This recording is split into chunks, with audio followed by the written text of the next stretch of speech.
All right, we're live, Jeremy. Hi, everybody. Yay. It's We did it. Sherry and Jeremy. Um, Uh-oh, sorry. Uh-oh. what? Sorry. Well, hold on. Oop, there we go. What's happening? I had the stream playing in the background. Sorry. Okay, we're good now. Okay. I'm having some technical difficulties right now. It's telling me that the internet is perfect because I don't have my camera on, and I'll just every now and then give it a shot and see if I can get my camera back on, Jeremy. Okay. It's kind of in and out. Now it's back. Now it's showing me that my internet's lagging, or not lagging, but struggling. All right. Thanks everybody for joining us. This is Lives of the Obscure Saints. Jeremy's going to share a saint with us tonight that he really wants to share. And then I wanted to open it up to just talking about the conference and what it meant to be together and how we felt about it, what we got out of it, any critique, but more so, I'd like to really focus on, because I'm an optimist. I'd like to focus on the good things, if that's possible. Yeah. Sure. There was a lot of those. Yeah. So sure. I'm gonna, yeah, and I'm gonna put a link in the chat. Jeremy's going to start us out with, what was the name of the saint, Jeremy? Saint Phokas. I have a friend. This is his saint. Phokas was his name, like his nickname when he was in the punk scene when he was young. And then when he was coming to Orthodoxy, one of his friends was like, there is a Saint Phokas. And he was like, what? And so Saint Phokas is his patron saint. And I love the story of Saint Phokas. So the reason I wanted to share him is that his name day is this week. The day that we commemorate him is, I think it's Thursday or Friday. And so I wanted to share his story this week because it's very beautiful. Okay. There we go. Yeah. I'm looking forward to it. And I'm dropping a link in here. When Jeremy's done, please join us for some rehashing of a memorable weekend. Yeah, that'd be great. This is the martyr Phokas, the gardener of Sinope. Oh, have you put it up yet? Oh, there we go. Okay. Saint Phokas came from Sinope, and his only possessions were a garden, which he cultivated with great diligence.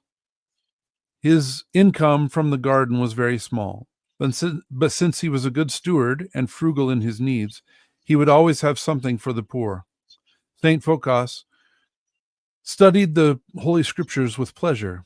He even told those who saw him studying that our soul is also a garden, which requires care, so that it does not produce thorns and thistles.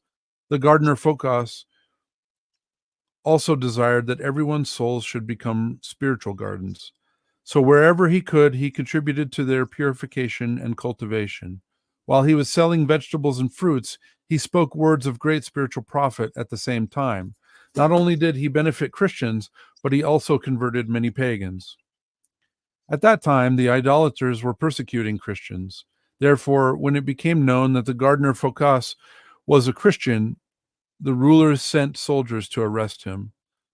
Since the saint's home was near the castle gate, which communicated with the port, he often had many visitors, sometimes foreign travelers, and sometimes the poor. So when the soldiers came, he welcomed them as guests. After some time had passed, he asked them the purpose of their visit. Obliged by his hospitality, they disclosed their secret, that they were seeking the Christian Phokas in order to behead him. They even told him that he would be doing them a great favor if he would help them. Unperturbed, Saint Phokas came out of his house to dig and prepare his own grave. And the next day, he told the soldiers who he was. They were astonished and ashamed. because they had been received by St. Phokas with so much love that they did not want to kill him. The saint understood their difficulty and told them not to hesitate, but to carry out their orders, since it was not they who would be responsible for his murder, but rather those who sent him. By speaking in this way, he persuaded the soldiers to behead him. An accurate account of the martyr's death was written by Asterios of Amasia in around 410 AD. Christians built a magnificent church on the site of his beheading, and they placed the honorable relics of the holy martyr in it. This became a source of comfort for the afflicted and healing for the sick. A fragment of the holy relics of St. Phokas is located in the monastery of Prusos in Evrytania. When his homeland, Sinope, was in danger of famine, wheat was found, thanks to the saint's protection. He appeared several times to sailors who were in danger of sinking in the sea and saved them from drowning. At other times, he would awaken the helmsman, telling him to be ready for a storm was coming. Other times, he was seen by the sailors in rough seas, helping sometimes on the ropes, or sometimes on the sails, or sometimes protecting the ship, so that it would not be wrecked on a reef or caught in a heavy rain. Here is how the custom of having St. Phokas as a guest at their table was begun among sailors. When they were sitting at the table, one of the sailors bought the saint's share. The next day, another sailor bought it, and so they collected the money. When the ship reached its destination, they distributed the money to the poor. The saint worked many miracles of healing. He appeared to some people in their sleep, but he was not visible to others. Thus, the insignificant and humble gardener Phokas is honored by Christians because of his gift of working miracles. The holy martyr Phokas is especially venerated by sailors, and he is also invoked by those who travel at sea.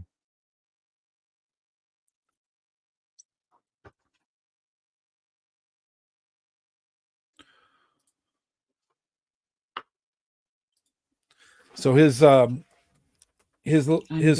was right on the southern coast of the Black Sea in modern day Turkey.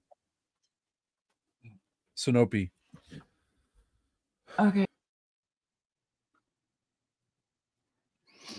Thank you for that. Yeah, I'm good. I'm just frustrated with my internet. I was running around. Yes. I was running around. I was listening. I had my speakers turned up, but I was trying to figure out how to fix my internet, and I can't figure it out. There's no hope. Anyway. Okay. Maybe we'll have to put together a fund for SpaceX internet for you. Yeah. Yeah. Yeah. So he's a saint that is especially right? Is that what you said? Especially what? By seafaring folks. Yeah. Yes. Yeah. Yeah. And he's humble, and I mean the idea of digging his own grave and then telling him, "Oh, by the way, I'm that guy you're looking for." That's it's like humble submission, Yeah. But yeah, he definitely intercedes for sailors a lot.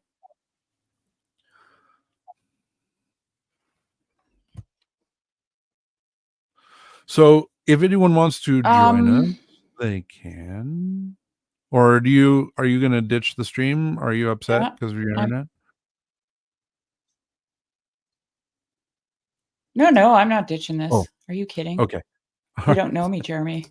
I don't give up that easy. No, it's we have to practice patience and long suffering, and that's what I'm doing. I just threw another link in, and and Slack, you don't have to have your camera on. I know you're not real keen on that. Anybody else that is here? Parlato's here. That might have been at the Parlato. He's not afraid. Yep. No. And I would love to hear some feedback from people on how they felt about the weekend. I know myself personally, I I have a lot of processing to do still. I haven't even begun really. I mean, I haven't even unpacked my suitcase.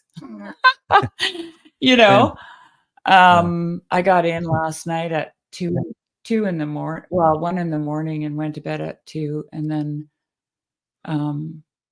ran around doing things at home. So I will be considering a lot of things, and I have some thoughts for sure about it. But I would love to just don't feel like you can't. Marcus is here too, actually. Marcus, you Yeah. were at the Marcus thing, is here. and you're not afraid of the internet because you have your own YouTube channel. I know Yeah. this. So yeah, please join us. So let's Yeah. start Yeah. with We'd you, love to talk about Jeremy. the conference. How did you Okay. experience the conference? Yeah. Oh, okay. So the conference was it was pretty. Oh, Alan's here. Hello, Alan. Hey, what's up, party people? The conference for me was pretty overwhelming. I was pretty amped up most of the time. I've used this analogy several times. It felt psychedelic to me, but it was like in the reverse direction where it was coming from the imaginal into kind of physical reality. It was kind of weird. So it was wild Right. to encounter people. It felt a little strange meeting people for the first time. You think you know somebody, but then you see them in person and you realize now you have a much clearer picture. Like I felt like I had to like rewrite, like I build a little D&D character sheet in my mind for everybody. Right. And then when you meet them in person, you have to like erase a lot of the stuff that you had written down and like correct it, which is fun. But I love that. It was great. It was, and it really didn't take long to kind of fall into the patterns and realize, oh yeah, these are people that I'm used to talking to, and they like talking about weird stuff like I do. And so it fell, it like the awkwardness fell away really quickly. I think the excellent food helped as well. I was there for the barbecue on Thursday night, and Nate is an excellent cook, and the food was fantastic. We had a great time that way. And then, just I've never been to an estuary before. I've still actually never read the estuary protocol. I still am not sure how it works because I don't think we followed it really closely. I mean, it was there in spirit, but not really strongly in your estuary. In our estuary group. Yeah. But that was enjoyable. I mean, it was basically my daughter called it a Socratic seminar. I thought that was a nice term for it. Mm-hmm. She said they used to do that when she was in 10th grade, a Socratic seminar. So it was basically that. And the speakers were phenomenal. Everyone shared very meaningful messages, some of them very personal, very, very vulnerable. And I think it really opened up and helped encourage everyone to be more open and vulnerable. At least our estuary definitely dove down into some deep, uncomfortable waters for some of us, and we're sharing. It was really great. Yeah, I agree with Megan. Our conversations were too good to stop for the protocol. Oh, and then yes, Lucarius, that's all you have, legs and bodies. I wasn't expecting that. With the 2D talking screen people. Yeah, right. Same. Yeah. No, I know. Now I'm announcing the comments out of order, but I really enjoyed it. I found it really taxing, and I was exhausted. And when I got home, I could barely stay awake. I went out to dinner with my family on Sunday afternoon, and then fell asleep at like 6 p.m. or 7 p.m. I was exhausted and slept all night until I had to work the next day. I slept like 10 hours, so it was great. But yeah, that's a good high level review. I enjoyed it. I really liked learning about estuary. I made some really great connections with people that I've already kind of connected with. I got to see Sherry in person. I got to see Karen in person. Megan was in my group. I got to see that Alan is not as funny in person as he is online. It was good. It was really great. I got to hear that Luke is always speaking the way he speaks online, where he's like spiraling out into 10 different directions at once and trying to keep it together. So that was really fun. Yeah. How about you, Alan? Yeah. Hey guys. Hey Jeremy. Hey Sherry.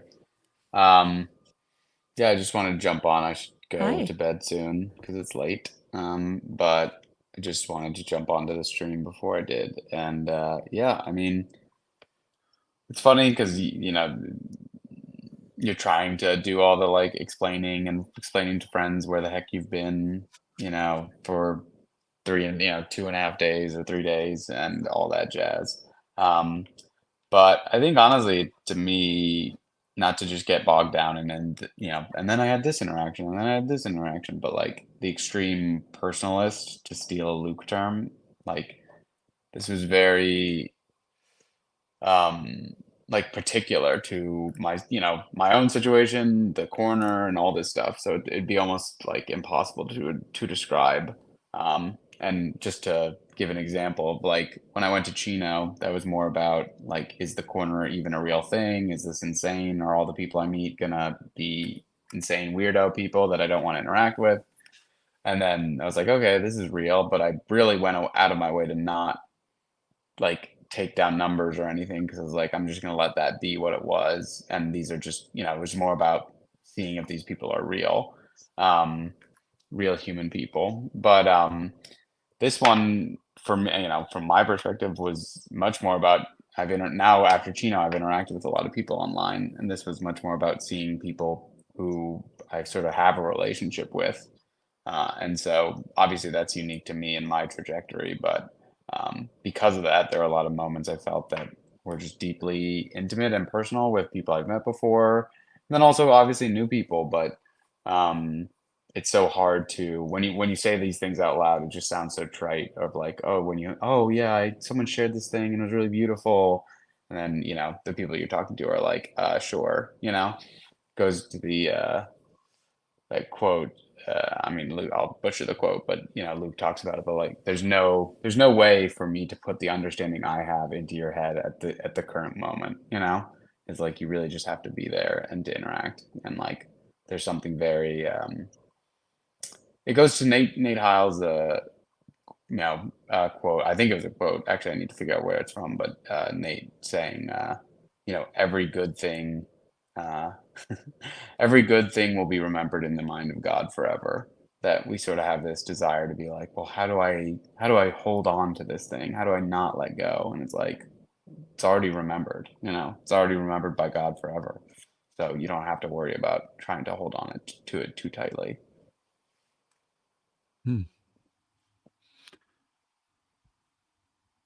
Yeah, I found it really. It was surprising how quickly it was to kind of feel at ease. Like I use the analogy of like, I think a lot of us have spent most of our lives kind of walking through a forest and being mostly alone and feeling outcast and strange and odd for caring or wanting to talk about these odd and weird and heady abstract things. But it's like walking out of a forest. Like when you walk into the conference, like walking out of a forest into a meadow, and there's people there, and there's a fire, and you're like, and they all know, they're all there for the same reason that you are. It's like finding the tribe of no tribe. All of a sudden you find out that there is a tribe of no tribe. We're the liminal people that are, have been made to feel, I don't know, weird. Like there was a guy in my group who said, his dad, even just like a week before the conference, he was sharing something with his dad, and his dad just said, well, that's because you're weird. And I think that kind of fits a lot of us feel, where it's like, yeah, I'm really passionate about these strange things that no one else seems to care about. And it's nice to find a whole group of people who can be there with you and feel, not feel out of place. It's nice. Yeah. Hey, Marcus. Sorry, I'm not on camera. No problem. I wish I was, but you guys would have to wait 10 minutes to hear what I had to say. Graham, Well, get in here. I wanted to come on to echo something that Alan just said, which, as he said it made me realize something about how I approach the weekend. So I've, for a long time, for maybe about 5 years, have been doing like this audio recording thing, where if I'm hanging out with a friend or a group of friends, or we're going to a party or something, I'll like take my phone out and turn the like recorder on, just voice recorder, and just like keep like an audio memory of our whole experience, our time together, or whatever. And I realized, and I kind of make jokes about it, and people joke around about like, oh, don't say things around Marcus because he's recording it or things like that. But what I realized after a while is I would get kind of obsessive about it. And if I'm hanging out with someone and I'm not recording, or we're somewhere where there's too much noise, I would like hesitate to do it because I wasn't going to be able to save it. I wasn't going to be able to record it. And then at another point, I started watching a bunch of the show Hoarders. And I realized that I had the same mindset about audio recordings that hoarders have about their own belongings. So I was trying to like hoard memories in a way that so that I wouldn't lose them, right? But at this weekend, since there was such a focus and since it was so clear that the face-to-face stuff was what it was all about, and then what Nate said, obviously, that all things that are good are remembered in the minds of God, I didn't need to record it. Or I could have, it would have been fun, it might have been useful, but I didn't feel an anxiety about needing to. Like I didn't feel like something was lost because maybe I'll forget this in 10 minutes, you know? So that was kind of, that was great. I'll still probably be recording, but it was a great weekend. Yeah.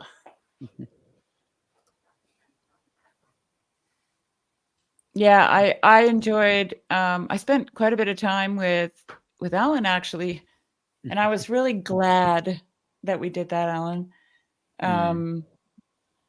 It was good.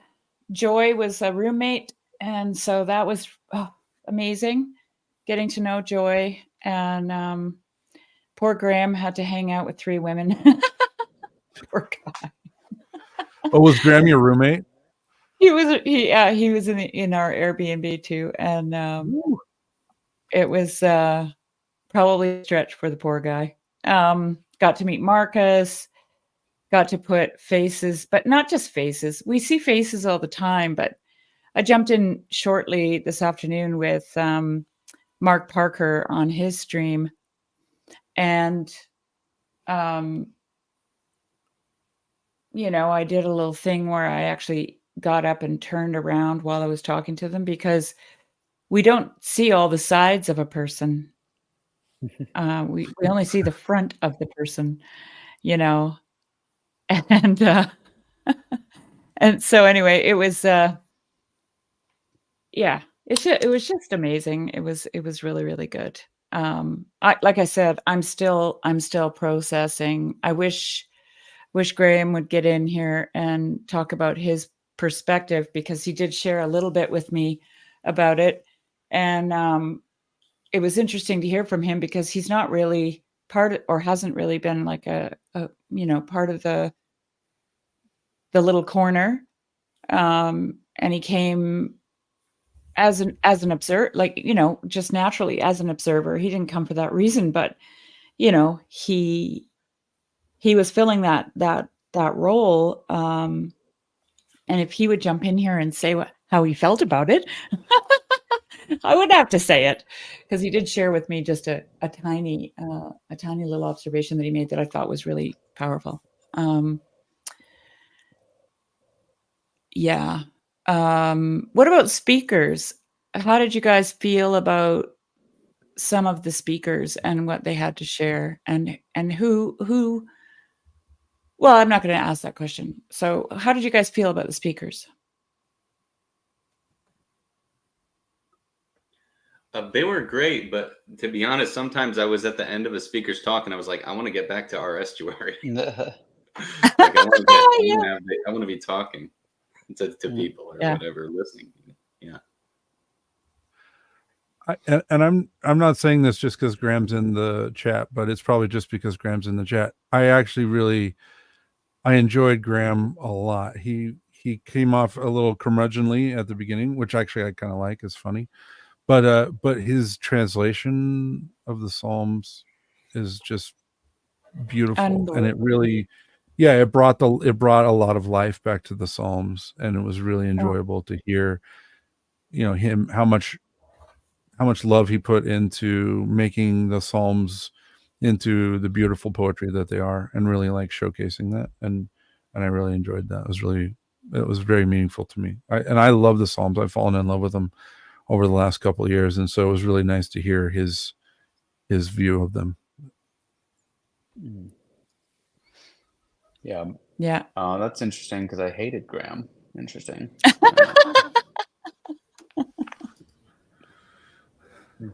Hey, wow, Joy. Joy has joined the room. Hi, people. Hi, Joy. So glad you came on. I mean, I don't have my camera on. I feel like I should in solidarity with you, but if I do, it won't be good. So yeah. Corey, why don't you jump on to how about you, Marcus? Like I know you said that you were just itching to get back to your well, let me say this about that what you mentioned about the Estuary group. So I've had my misgivings about Estuary. And oh, Corey's got a baby sleeping on his lap. Oh, that's pretty nice. Put the baby on. Let's talk to the baby. And don't ask me why. It's just personal to me, but the Estuary was great. I'm glad I had that experience because it gave me a different perspective on it. And I actually told that to Paul today on Mark's stream. Doesn't mean I'm going to put together an Estuary because it's just a little on the difficult side for me where I live, but I really enjoyed the Estuary too, Marcus. It was good. Mm-hmm. Yeah. Are you in an Estuary, Marcus? Well, I just moved to SoCal, which is like where the Chino Estuary is 30 minutes from me. So I've been trying to go. Actually, it's happening right now, I think. We're in 15 minutes, so I'm not going today. But that's at Paul. Oh, in Chino. Okay, that's not with Paul. Yeah. No. Okay. I live closer to where Jacob is and stuff. Okay. Are you part of the Joy? Lost Boys? I think I am part of the Lost Boys now, yeah. Which he decides who's in and out and everything. Yeah. Bye, Alan. Thanks for jumping on. Thanks so much. Good night. Yeah. Good to see you, Alan. Joy, let's hear from the girls. Oh Lord, I'm navigating this for the first time. So it's I open up StreamYard and then there's the YouTube end of it. So I don't know if they're in sync completely, but you should shut the YouTube off. You should shut the YouTube off. Okay. Yeah. And then you can just stay in the StreamYard. Okay, gotcha. Hi. I just want to do the whole shaky thing that Rafe recommended. Because I'm having some sort of visceral response to this.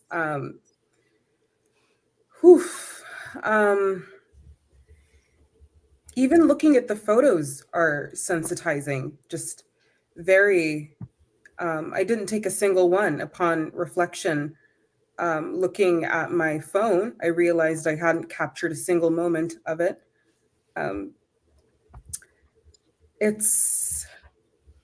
But I mean, there's space for all of that. There's enough room in the world for both capturing, right? I think we all had moments where we were just in awe at the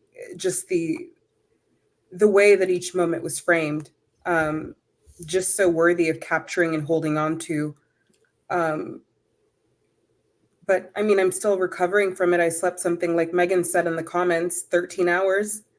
I slept for 14 hours straight. I didn't budge the entire time.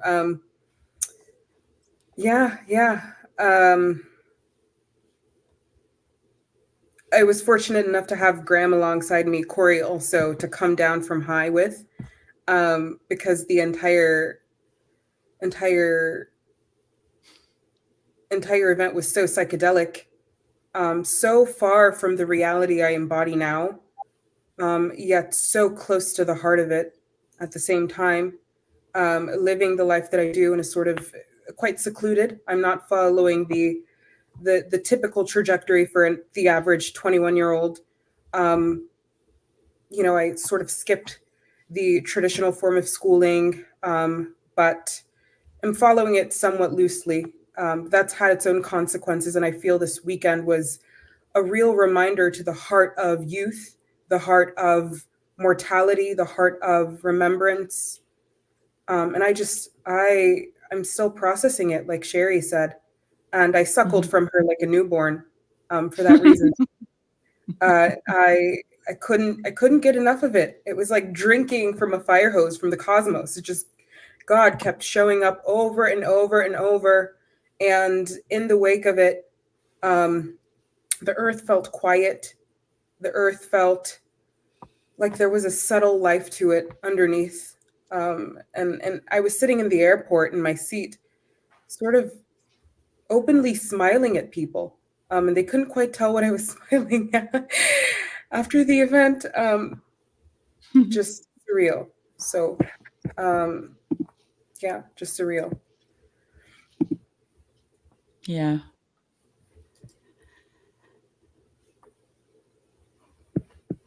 Well, I'm going to just say that Graham was my favorite speaker.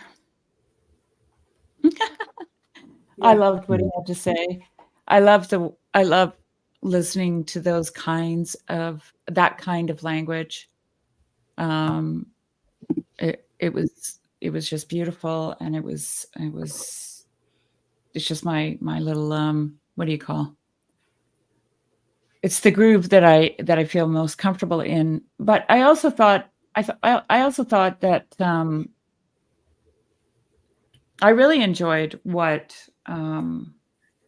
Chris Green shared, and he didn't really do much more than share a number of quotes, and he wove them together in the order that he put them in. And I'm not going to give it away because I think these things are all going to come online at some point and everybody can watch them. But the last line of his talk was really like just hit me like a ton of bricks. It was so beautiful. Of course, Michael Martin is a very close, dear friend, and but only an online friend. And so getting to meet him in person was a highlight for me too.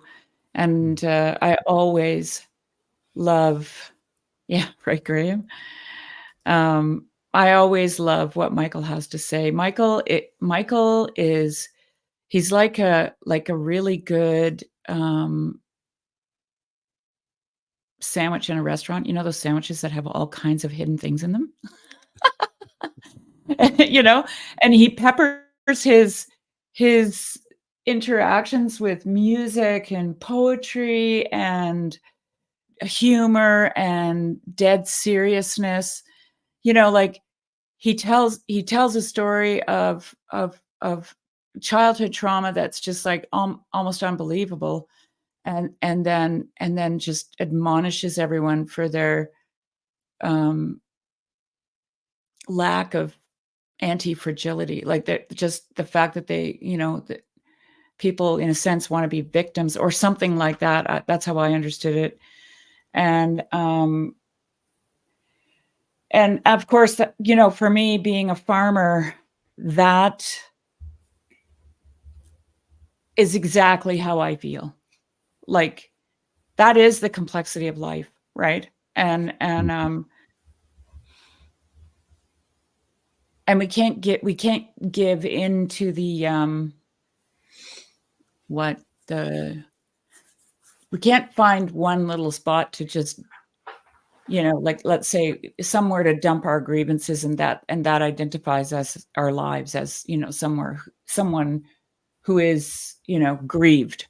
But we can be all things, right? We can grieve, we can rejoice, we can laugh, we can cry, like we can do all of that in our lives. And I think that having that kind of, or just validating that kind of complexity and living it out is what heals us, you know, and makes us whole.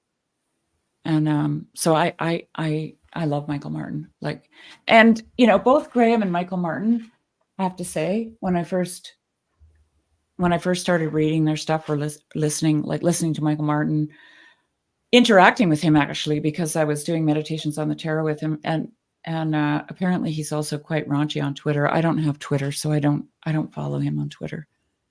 But he really challenged, and so did Graham, really challenged me in a lot of ways. And I have to admit that I'm not happy with people who make me feel good about my viewpoints. I want to be challenged because I feel like, well, I know that I'm not perfect, right? And I know that I need to be made whole, and that there are parts of me that are lacking. And I'm not gonna figure that out if I don't allow people to challenge me. So I was glad for the challenges, and didn't always make me feel comfortable, Graham, listening to you, or Michael, for that matter. But both of them have made me a better person.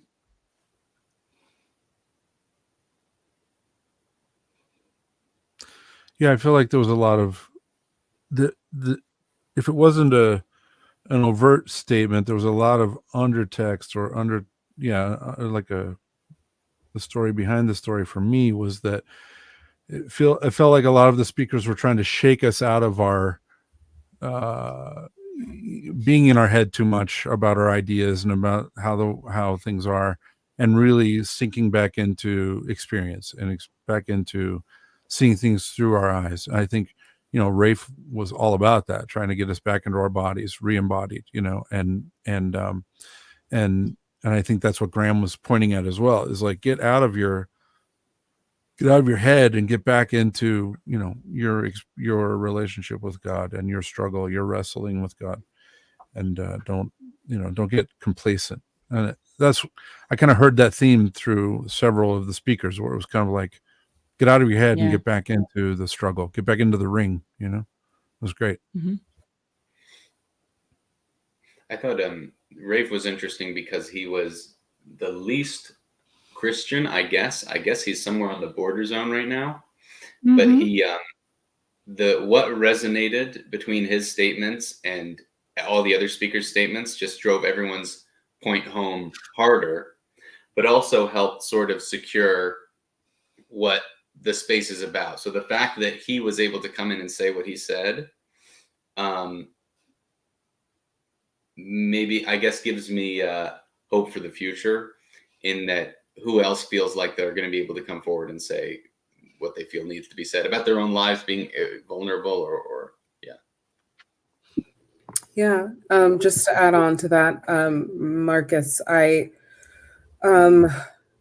felt as though the axis of what Peterson had a conversation recently, basically, and the premise of it was that the axis, the proper orientation in this lifetime is not one of happiness, like the focal point, right? That's like the wrong axis of dedication. And it's something, hearing all of these conversations surrounding universalism, communal ontology, and how really the adversity was the word that was used, and seeing that the stories of suffering and being interwoven, really, I think in discovering that access for me and faith was, it's revolutionary. It's a rebellion, I think. And as I was leaving the premises of Olympia, I saw estuaries all around me, really. That's sort of another non sequitur, but I would see people gathering in huddles at the airport, at the stations, the bus stations, shuttle stations, and I would say that's an estuary right there. Mhm. Just and people, I mean, and these were typically circular arrangements, and Sherry's sister Tracy was hinting at the sort of the magic of the circle, the magic of sitting side by side across others, and allowing something to unfold, and the trust that sort of allows that to unfold is I think that's we trust that we all have stories prior to sitting and meeting and gathering, and for that my world has changed. So yeah. Mhm. It's interesting that you mentioned Yeah. airports because I don't know if you guys saw the recent interview with Matthew Peugeot, the one that just came out where he came out of hibernation or whatever. Yeah, I haven't watched it yet. Yeah, I watched well, part of it, but I fell asleep to it a couple of times. he Not that it's bad. I was just tired. I did too, but I did. But one thing he took. Well, it's funny because it's about sleep. Most of it is about sleeps and dreamings, and he says this whole thing where dreams and sleep are about rest and rejuvenation and like processing something. And then he says a lot of dreams have airports in them where people are in. They went through something, and then they're in an airport, just sitting, waiting in the holding pattern, and that's a period where they process things. So I was listening to it in the airport on the way back and thinking everyone else is in the airport on the way back processing this.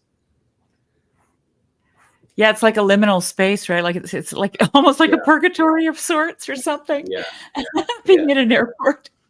Yeah. I mean, I was supposed to wait a bit longer. And I was actually, I didn't know how to feel about the fact that my flight was graciously rebooked to be earlier, but I was sort of ready to brace the winds of the liminal space. And really, reality has felt like a sort of liminal space since. It's felt like that, seriously. Mm-hmm. Yeah. Well, but you thank know, you, Marcus. Thank you. Yeah, I my sister and I drove home. What's today? Tuesday. Monday morning we left after everybody was gone. I woke up and I went running down the hall to look in the bedrooms to see if maybe by any small chance Joy would still be there, Graham might be there, you know, and they were gone, and it was just really an empty feeling actually. And then we drove off, and coming home, we ended up a little late because we had some troubles along the way, but we got onto this side of a town called 100 Mile House, and it's just like it's like the epitome of cattle country. And we pulled off the road because the northern lights were just in full display. And I looked at Tracy and I said, what a magnificent close to this weekend. You know, it was just perfect. It was like, I don't know, for me and for Tracy, because we're weird, it was just simply a confirmation of the whole thing. It was like a giant blessing on us and on all of us. I mean, it was really, really beautiful.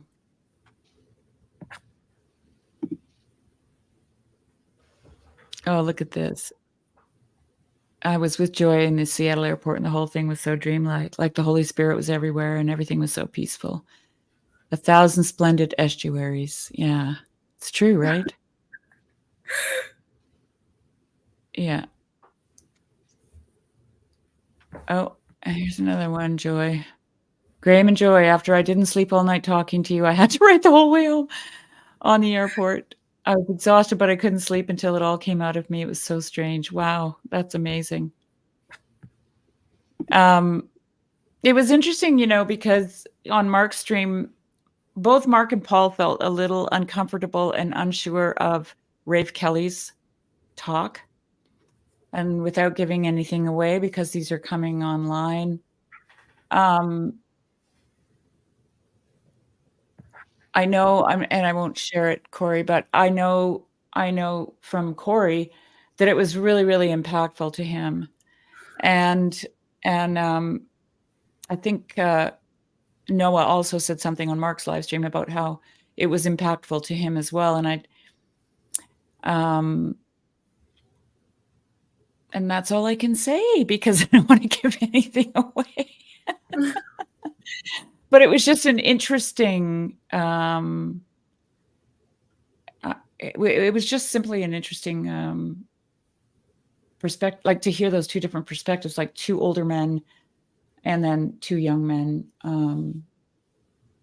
Yeah, that was cool. And I can't wait for everybody to see the talks. I hope, I know that Jess has finished the editing, and so, and he's sent out the videos.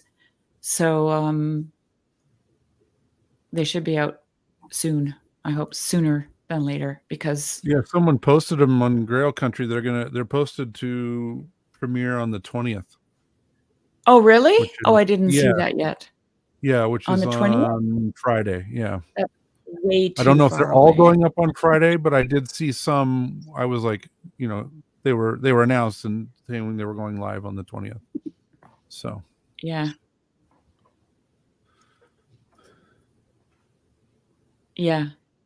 No, I love Michael and Graham's talks, yes. But it's really, it's so hard to, because they were all talking about different things, but same things, but it's personal, and it was coming from their hearts. And so, yeah, Rafe's talk, even Paul's introduction, and Nate gave a beautiful introduction on the morning of the second day. That was just amazing. So, yeah, I mean, I can't pick.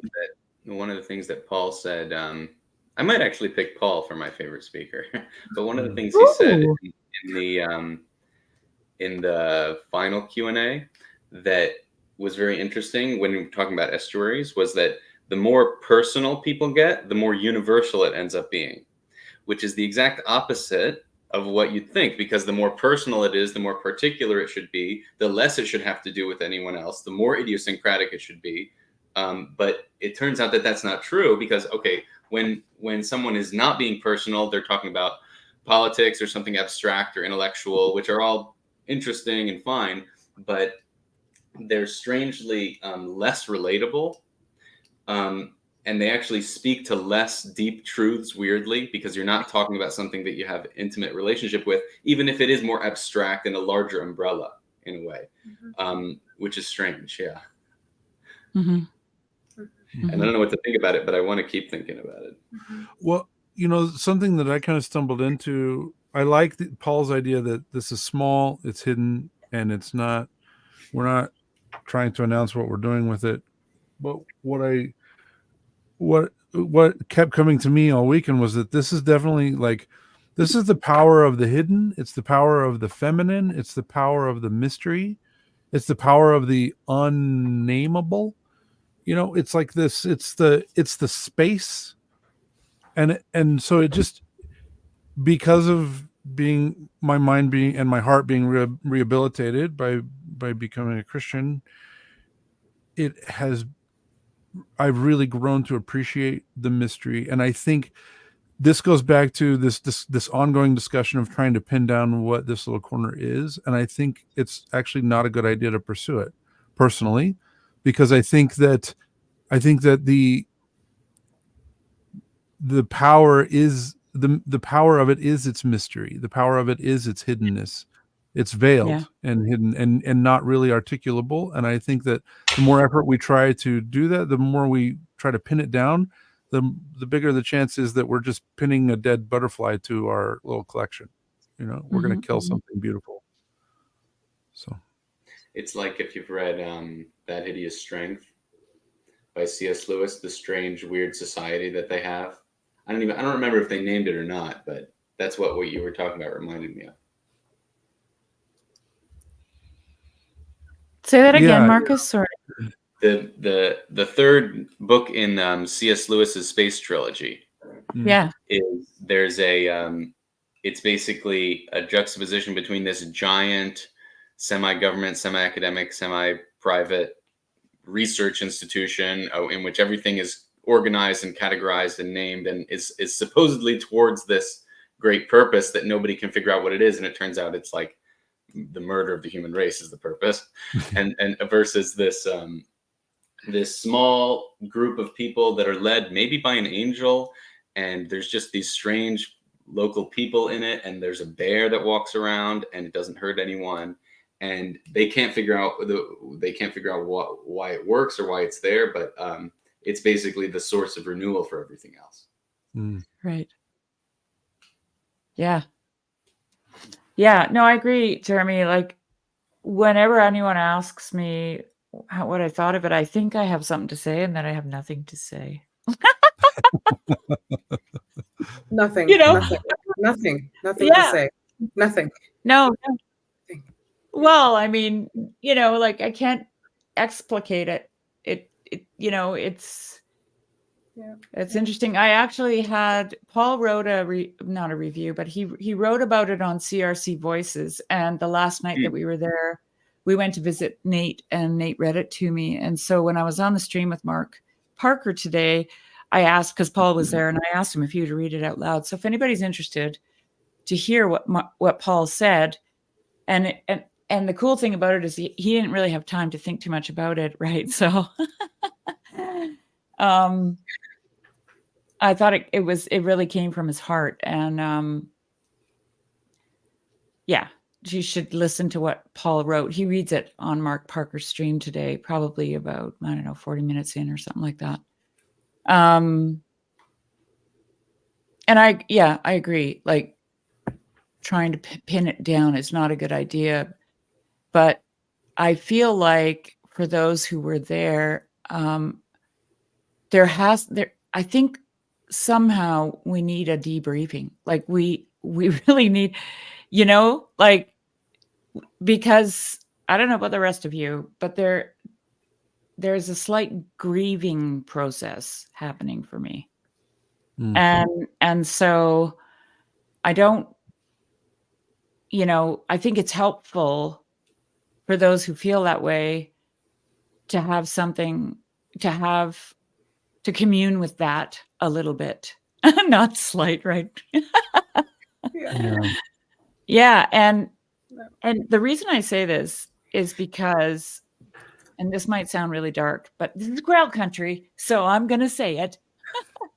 But when I was in the psych ward after my suicide attempt, the only reason in Canada that the government will spend any money on you is if you try to kill yourself. And I think that's even gone now. Now they don't even care. Now they're killing us, now they're offering us suicide, but that's another conversation. But at the time, I'm in the psych ward, and I'm only with people who have tried to kill themselves. Okay. And we're all sitting around the lounge one evening. And, when you first get there, you're like, okay, I don't know what I'm doing here. These people are crazy, and I don't belong here. Right. And then you find out that, no, they're not really that crazy. Anyway, we're sitting around, and someone starts telling the story for some reason. I don't remember what set it off, but somebody starts telling the story of how, the actual attempt, right? Like their actual attempt. But they're reflecting on it, and because they're still alive, they've already got retrospect on it, and they've already realized that it was really stupid. And but they're not in this mode of regret. It's almost become comical to them. Now, this is something that I know, I think Chad's talked about this too, where in AA, you know, people's lives whose lives have been destroyed by alcohol can actually sit around and laugh about it. Right? And that's what happened this evening in the psych ward with these people. One person broke the ice and started talking about their experience and laughing about it because there was an absurdity to it. Like, I'll give you a little example, and it's not graphic, so don't be afraid. But this guy who, you know, okay, so he's desperate. He wants to end his life, and he makes it a noose, and he takes a bunch of sleeping pills because he doesn't really want to feel it. And he's standing on a high thing, and he's standing there for the longest time with the noose around his neck, getting up his courage. And then he looks over and he sees a basket of apples on the table, and he thinks, you know what? I've never been able to eat an apple because he's allergic to them. Like, he's deathly allergic to apples. Right? So he thought, well, this is my only chance. So he gets down off the stool, right? And he grabs an apple and he starts eating it, but he forgets that he took a ton of sleeping pills. And he falls asleep eating this apple. And I think this is what started the conversation, because I said to him, what happened to your lips? Because his lips were all cracked and had been bleeding and were swollen. And then he goes, oh, this is so dumb. Okay, so what happened was he had an anaphylactic response to the apples while he was passed out from the sleeping pills. And his lips swole up, right? But it saved his life. And then he was embarrassed. Get this. He was embarrassed that he ate the apples. It's like the height of absurdity, okay? But anyway, the point of my story is everybody starts telling their stories, and we all start laughing uncontrollably because there's this like incredible tension in your body about what you've done, what it means, why you're still alive. Like, all this stuff is going on. And it became the most beautiful and joyous experience that I'd ever had. Oh, that's right, Marcus. Is that what you're calling it? A eucatastrophe? Yeah, Is that what? yeah. And one of the nurses came in concerned. She's like, the crazy people are in solidarity. You know, she's like, Yeah. is everything okay in here? You know, little Mrs. Grumpy Pants, right? And we're like, yeah. And we keep going and we're laughing, and it's loud, eh? Like, there's like 25 people in there, and and then finally the nursing staff came in and broke it up. Broke it up. And I remember thinking for a long time afterwards, what was that? What is laughter? How is it so healing? And why would you, in a place of so-called healing, be restrained from actually healing in one of the most human ways possible? Because they can't control it. It's the same. It's like the same spirit of the nurses who come in every hour on the hour to check you when you're sick in a hospital and you're trying to sleep, and that's the only time you're actually healing, and they're constantly bothering you and turning the light on, and it's just like they don't care. They don't. Yeah. You're a machine. Yeah, And a crazy one at that. yeah. Like yeah. No, that's a great story, though. I love it. Sorry. No, yeah. I'm seeing Stephen point at something.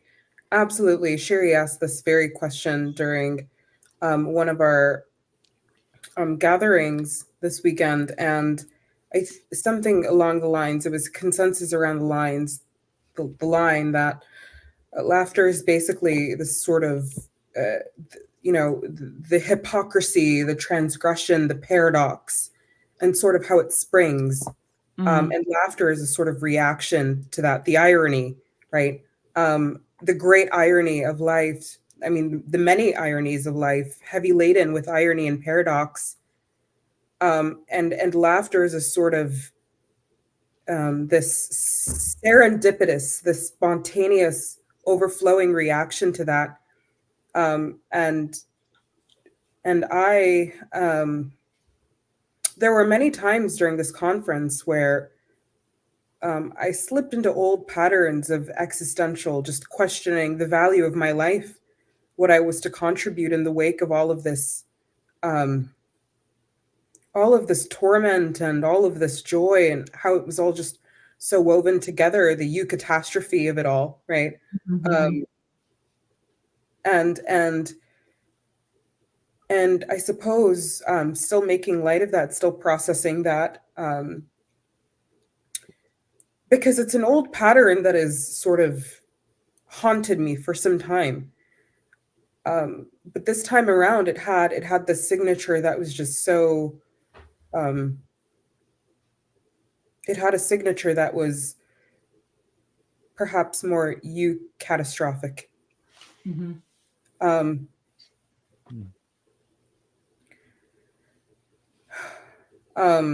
Every night I needed a sort of reprieve. So every night when the lights would go off, I would sort of kneel at my bedside and weep and weep and weep and weep. And I would pray that, come daytime, my face would be swollen from all the weeping that I did at night. Hmm. And Sherry was there to hold me during one of the instances.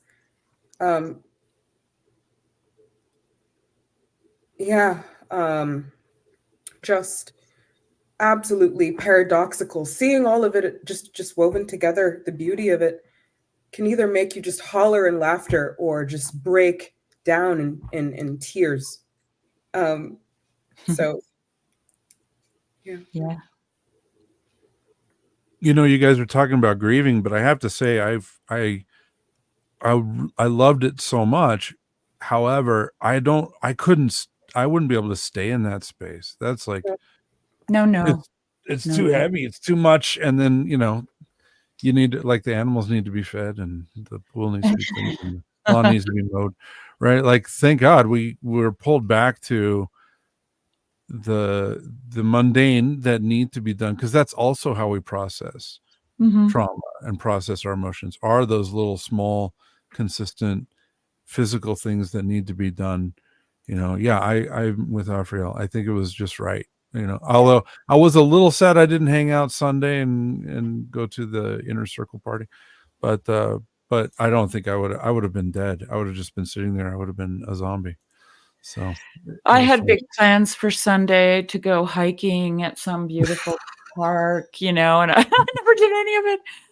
Oh, we ended up going to Nate's, but it was after the D&D game and everybody was already gone except for Corey, which was a miracle. Oh, Should wow. we tell the miracle story, Joy? So Graham needed to go to the airport. Joy needed to go to the airport. But Graham's flight was at 7:40, I think. And which meant to get him to the airport would have been like really early in the morning. And I'm just not a morning person. Like I get up early, but I need like an hour or two to actually wake up, which is part of the reason I get up early. And so I was just, being really honest with everybody and myself that no, I'm just not going to be able to do that. So I thought, you know what, I'm just going to grab them a cab. And so, I looked at getting them a cab and we called a cab company and they couldn't actually guarantee us a cab at that hour that far. So they said they'd call us back. Graham didn't really want me to get a cab for him because it was expensive.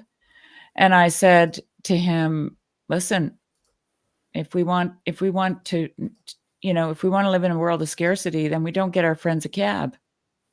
But we don't live in a world of scarcity. We live in a world of abundance.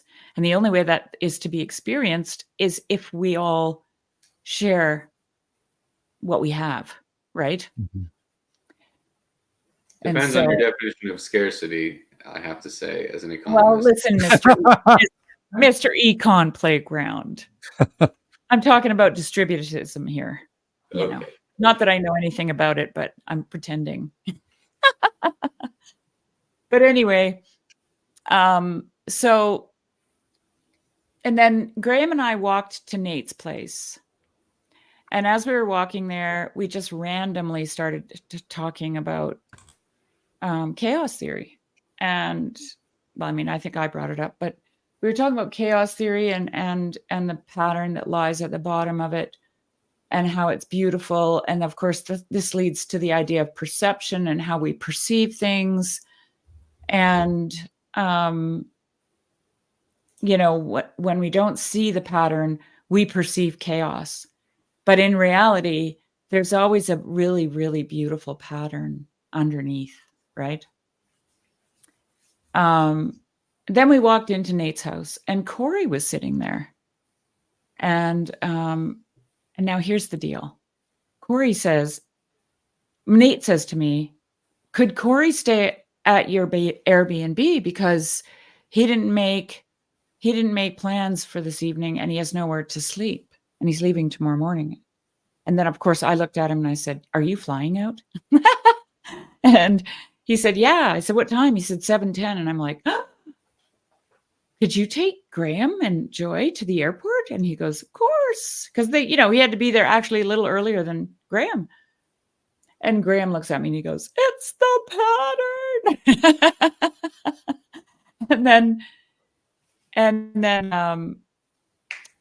And then I said, well, of course you can stay at our Airbnb. That's not a problem. And that all worked out for Corey. But here's the thing. Corey had decided not to make plans for that night because he wanted to see what God was going to do. Wow. Isn't that incredible? Like that, I've already, the goosebumps just started at my ankles and they're moving their way up slowly now. I was just like, are you kidding me? Anyway, I just had to share that because, yeah. And then was it you, Joy? I think you said something like, oh, Corey. I think Joy said something to me like, Graham and I didn't have any clue how we were going to get to the airport. And then God gave us a Marine.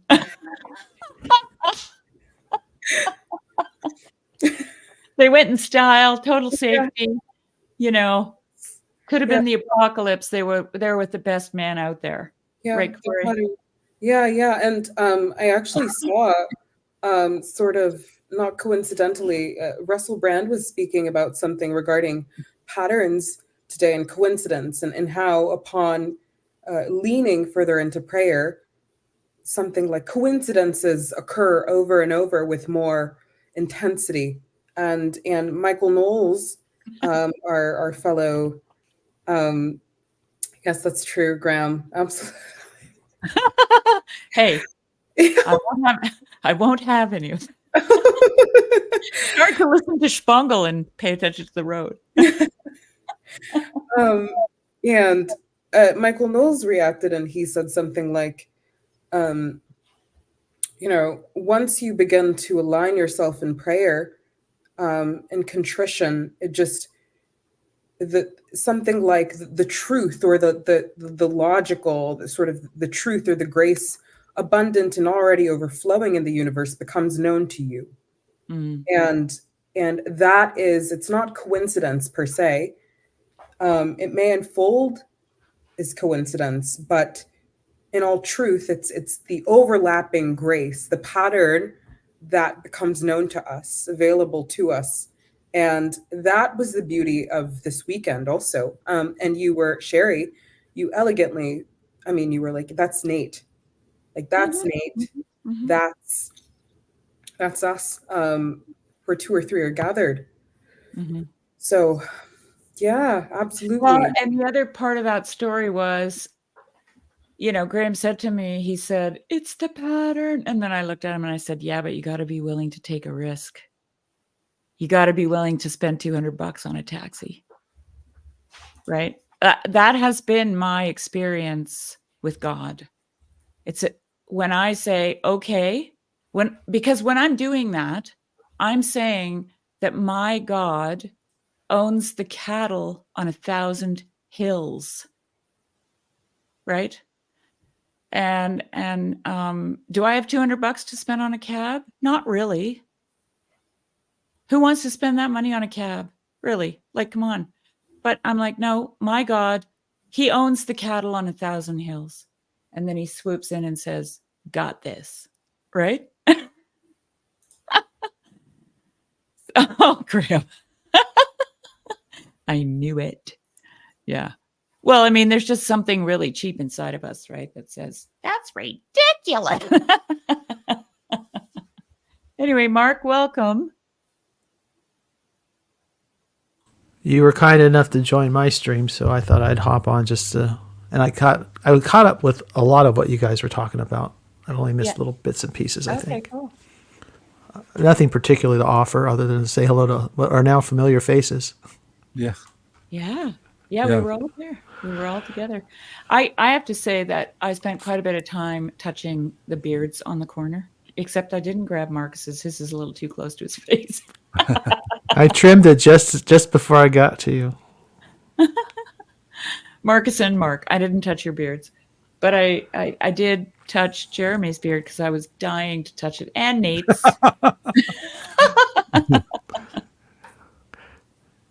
Nate's trimmed his too, even though his is still huge. Yeah, Nate got trimmed up. He cut his hair too. Yeah, he looks great. He looked really good. It cracks me up how much he and his brother-in-law look alike. I know, right? Yeah. Yeah, I agree. We got started. Corey and I talked at the barbecue, and then we kind of never reconnected after that. I think, as I recall. Yeah. Marcus was in my group. That was fun. Get to know Marcus. He's in my neck of the woods. Yeah, not far. Oh, cool. Unlike the rest of you guys, it sounds you guys have had time to process and come down. My return to Earth was a crash with a text from Jacob. Well, that would do it. That's it. Full Jacob. Oh God. I will never forgive the Democrats for ... Yeah, whatever. Jacob. Like crashing in the door, right? It's like Kool-Aid. Yeah. Jacob. Well, one morning I got up early and I sat in the living room and I perused the news. And I'm like, man, it just felt like it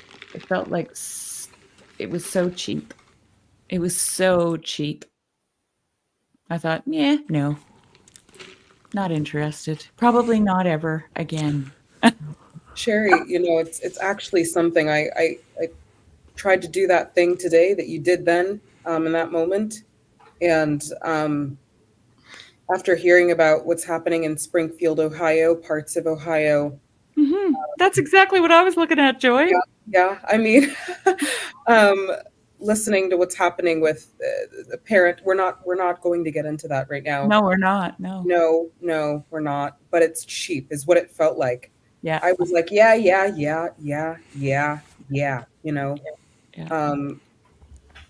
Just didn't resonate as much. No. It didn't have the it wasn't as it just didn't do what it used to do after this weekend, didn't do what it did before. Hey, your internet looks good, Sherry. Yeah, I'm just testing 1, 2, 3. I agree, Joy. I remember it happened to me a few months ago. I woke up in the middle of the night. I tend to be an anxious person, and I don't sleep well. And I woke up in the middle of the night, and I was looking just at my phone. I was looking at news, and it occurred to me in like a really strong way. It was like, why are you looking at the devil's propaganda? It was like, it was almost like God was speaking, like he was saying, like, I have a plan too, but mine's hidden. Why are you paying so much attention to this?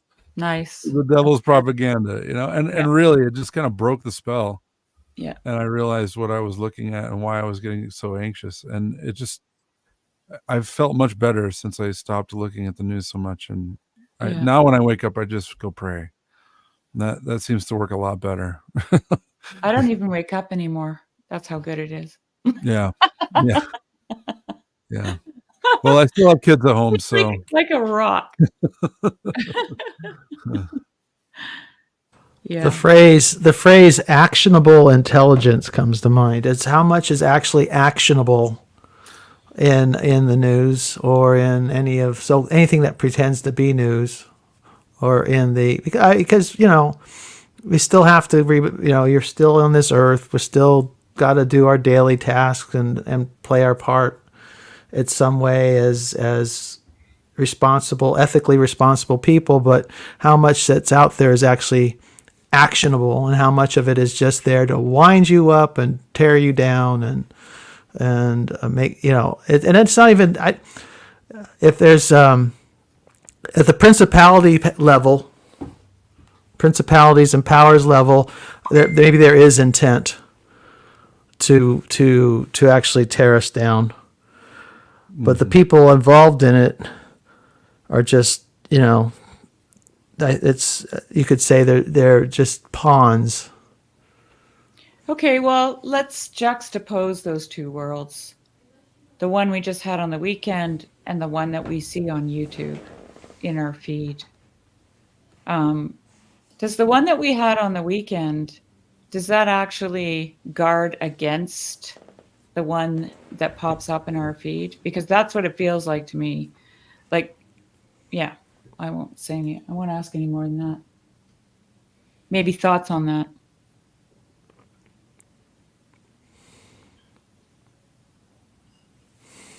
Uh-oh. Well, it seems like it depends on how the weekend affected you.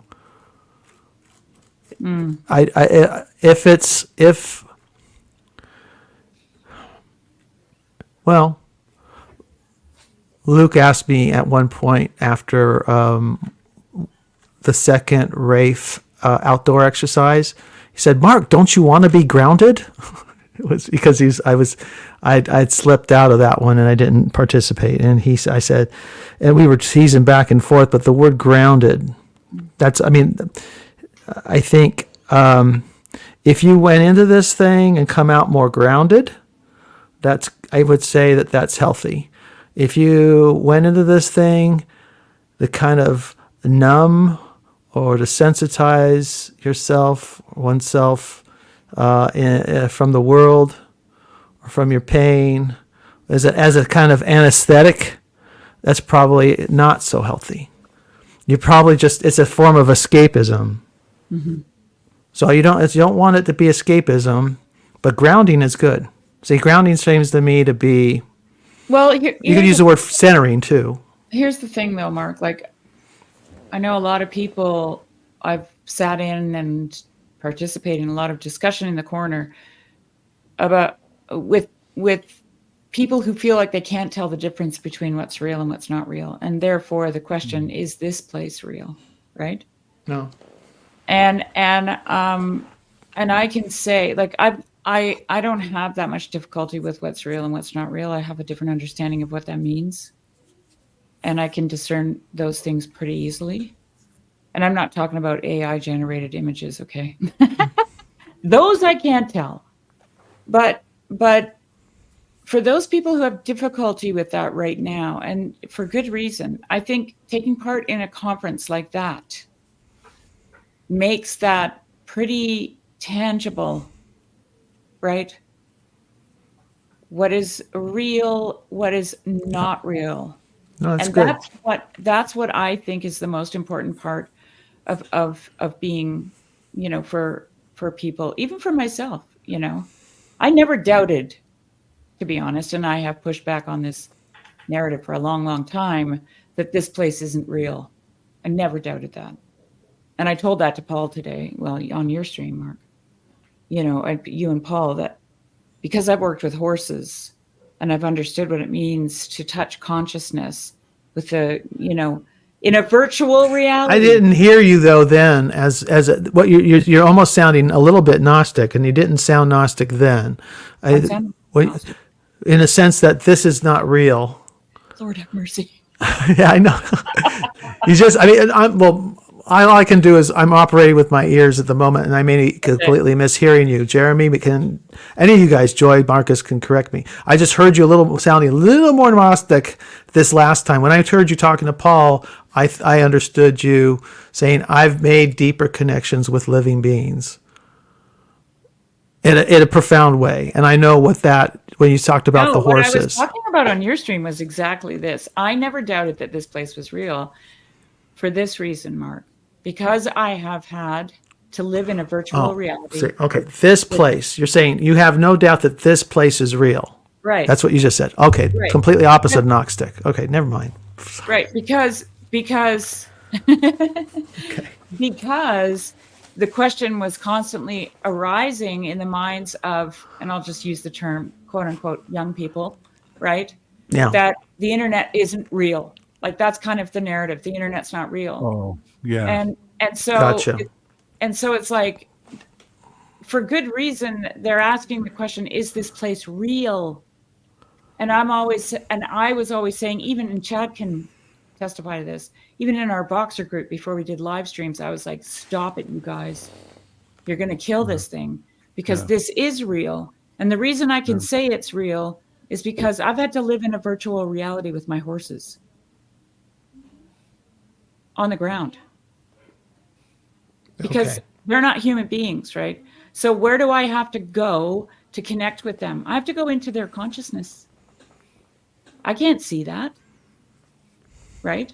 And they can actually physically show me that they've understood me. It's called lick and chew in the horse training world. So when you train your horse and you're asking for something and they can't, and they're not figuring it out, and then suddenly they do it, they'll lick and chew afterwards. And that's a confirmation of, okay, I got it. It's a stress relief is what it is. And the reason that their stress is gone is because they've understood what you've asked of them. Okay. And so I can only know, like, I can't necessarily know that they have understood me because they've done the thing. That could have been a fluke. Right? I can only know that they understood me when they lick and chew. And when that happens, and here's the kicker, when that happens, they join up. That's bonding. They follow me around the round pen like a puppy on a leash. Yeah. You built the trust, right?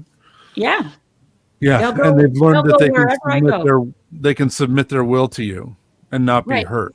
Yeah. Right. So my whole point, now I want to make this really clear because I want you people to hear me here, is I'm touching their consciousnesses. And that is what we are doing here. And I'm going to just go ahead and tell you what Graham said to me about his little tiny observation. Because he's still processing. But he said he could tell me this one thing. And whenever I get really excited, some little demon just wants to choke the crap out of me. Oh, thanks, Graham. He said, the one thing I can say, and correct me if I'm wrong, Graham. All right, that's enough. Is that what he saw as a total outsider he's not invested in this corner, no clue what we're doing here, really, was love. Like he said, there was no on-ramping when people came together. It was just immediately woof, right? In. And I'm going to leave it at that because I have to go get a drink of water. Yeah. Well, Mark and I were actually talking about this. Mark was kind enough to give me a ride to the airport. And it was part of our discussion. And I'm stealing it from Father Stephen DeYoung because I think he laid this out in a way that really helped me understand between existing and real. Like something can be real and not exist. And something can exist. I don't know if something can exist and not be real. I hadn't thought about that, but something can be real and not exist. And the example he uses is sound. So, he he's firmly in the camp of, if a tree falls in a forest and no one is there to hear it, doesn't make a sound. He's firmly in the camp of no, because it does make sound waves, but the sound itself is something that you construct in your mind as a result of getting the stimulus that you would call sound, like sound waves. Like the sound waves hit your eardrums, but there's a lot of processing that goes on before it becomes a sound. And so the sound itself is real. The sound waves exist, but the sound is real, and it's real because you perceived it and you participated in that perception. And I think this is a similar situation where it's real because we're participating in it. I mean, if it wasn't real, none of us would have spent the money we spent and the time we spent to go and be together and talk, and to be still talking about it days later, and for half of us to still be walking around, or I mean, for us to be walking around in a half days, days after the fact, trying to process everything that happened, to say that this doesn't have a real effect in our lives is, to me, it's just crazy. It's like Joy flew across the country by herself to be with us. Like, that's not real. Get out of here, right? Like, I mean, there was a lot of really special connections that were made there, and I think, I mean, you could say that there's like a gradient of real. Like, there's a gradient of, like, this is like the difference between. I refuse to say that, Jeremy. Yeah, well, no. This is what I'm thinking of. There's linear time, in Greek is chronos, and then there's like these special moments in your life that seem like transformational, or where like something really special happened and you'll remember it for the rest of your life. And those moments are called chronos. Like the day you're married, or the day your first child is born, or the day that you graduate from high school, or what, like these special times that are just a milepost are chronos. And I think that we spend a lot of time in chronos. I mean, in kairos here. I mean, in chronos here. But then every once in a while, and especially when we come together in person, it can move up into kairos, where it's a more meaningful, a deeper connection, deeper impact on us, right? And that's where I was trying to go with, like, kind of different layers of reality. I think there's definitely different levels of meaningfulness. Like me doing the dishes is not usually meaningful because I don't remember much about it. But, I'll always remember this weekend. Although even now, details are starting to fade. I need to start taking some notes. Well, it sounds like we're going to have videos to refresh, which is, I feel like I did not, like I mentioned in my live stream, I just couldn't tune in to Karen. I just couldn't connect with that. I knew it was good. It's just sometimes you just couldn't. Just like a minute ago, I had a brain fart and completely reversed what Sherry was saying, and she heard the opposite for some reason. Well, I mean, you did mention in your stream that you have a lot of social anxiety, and I mean, when you're anxious, you just, it's really hard to take in. Yeah, I may have just had too much. The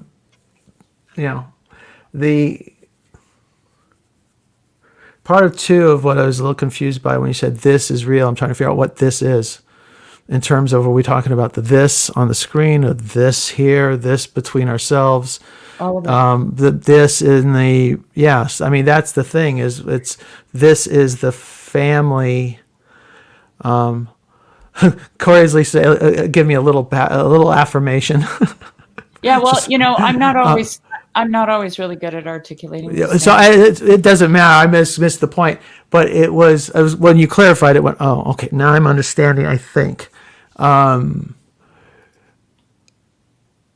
thing that I'm wondering is because when people are asking you, "Is this real?" Are they thinking in terms of are they anxious about AI and the effects of the internet in social media? When Sherry, that you were is that what you're addressing? I'm going to say things that probably over everybody's head, because here comes my demon again. Hang on a second. Get some whiskey. Did you say, "Here comes my demon again"?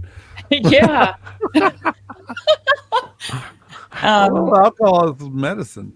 No, I'm not drinking. A little wine for your stomach's sake. Isn't that what he said? Plastic. My son's like, "Mom, stop drinking out of a plastic cup." But I bet anyway, that's not what kills you. But anyway, No, it's the microplastics in your. Never mind. The fabric that your clothes shed. mine are wool. Okay. You said, is this real? Is that real? Is this real? You know, and Jeremy was talking about gradients, and some things are more real than others.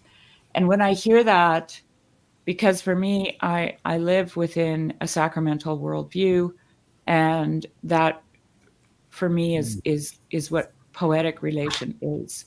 It's when matter, it becomes incarnate, when flowers become fairies.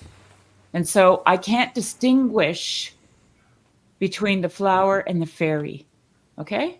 That's how it works for me, Mark. fair point. And I understand completely if nobody gets that.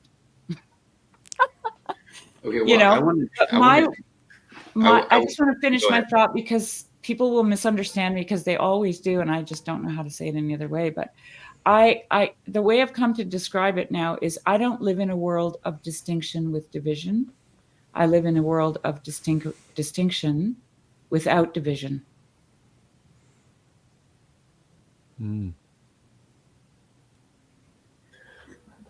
I wanted to try to say again in my own words what you were just saying about the relationship with the horses. Yeah, good. And so okay, so if people my age and younger, maybe a little bit older, think, oh, the internet is virtual reality, right? It's not real in the same way that space is real. And maybe if I don't like this real, I can escape into this virtual real and do whatever I want and don't care about what the results are, play around, and I don't have all the pain of the real, right? So that's analogous to the horses in the sense that you and a horse are in some sense in the same real physical space, but you don't connect you don't speak the same language, for example. They don't speak English, right? So you have to sort of. I would even go so far, Marcus, as to say, I'm not a horse. Yes, for example. Okay. Yeah. And so so you have to start to create things that will then bring your consciousness together, right? Like how two people create a language with each other. Mm-hmm. So in that sense, the internet is, or whatever means we use over the internet, are those virtual spaces that are the same thing that you're using to connect to a horse. So the ones and zeros and the telephone wires and stuff, those are no different than words that we've constructed or have developed to mediate our consciousness in a normal person-to-person way, or dance or music or anything else, right? So when someone thinks that just because the architecture of the internet is so much larger, it feels, than a language, even though that might not even be true, it can feel like an entirely separate thing when it's really not. And that's the big illusion. Well, here, the manifestation of my consciousness touching my horse's consciousness is that I can get on him and ride wherever I want to. And he will participate with me. And you know, don't fool yourself. It isn't because you have reins in your hands. Because a horse is a very large animal. And if it decides it's not going to pay attention to the person with the reins in their hands, it has all the advantages over you.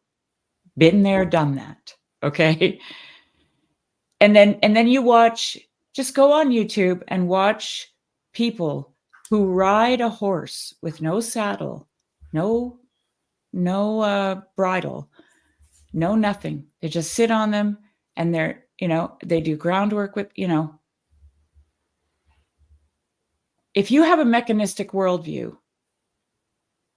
and shame on you if you do, then you will construct some kind of logical reason mechanistically why that horse is participating with that rider.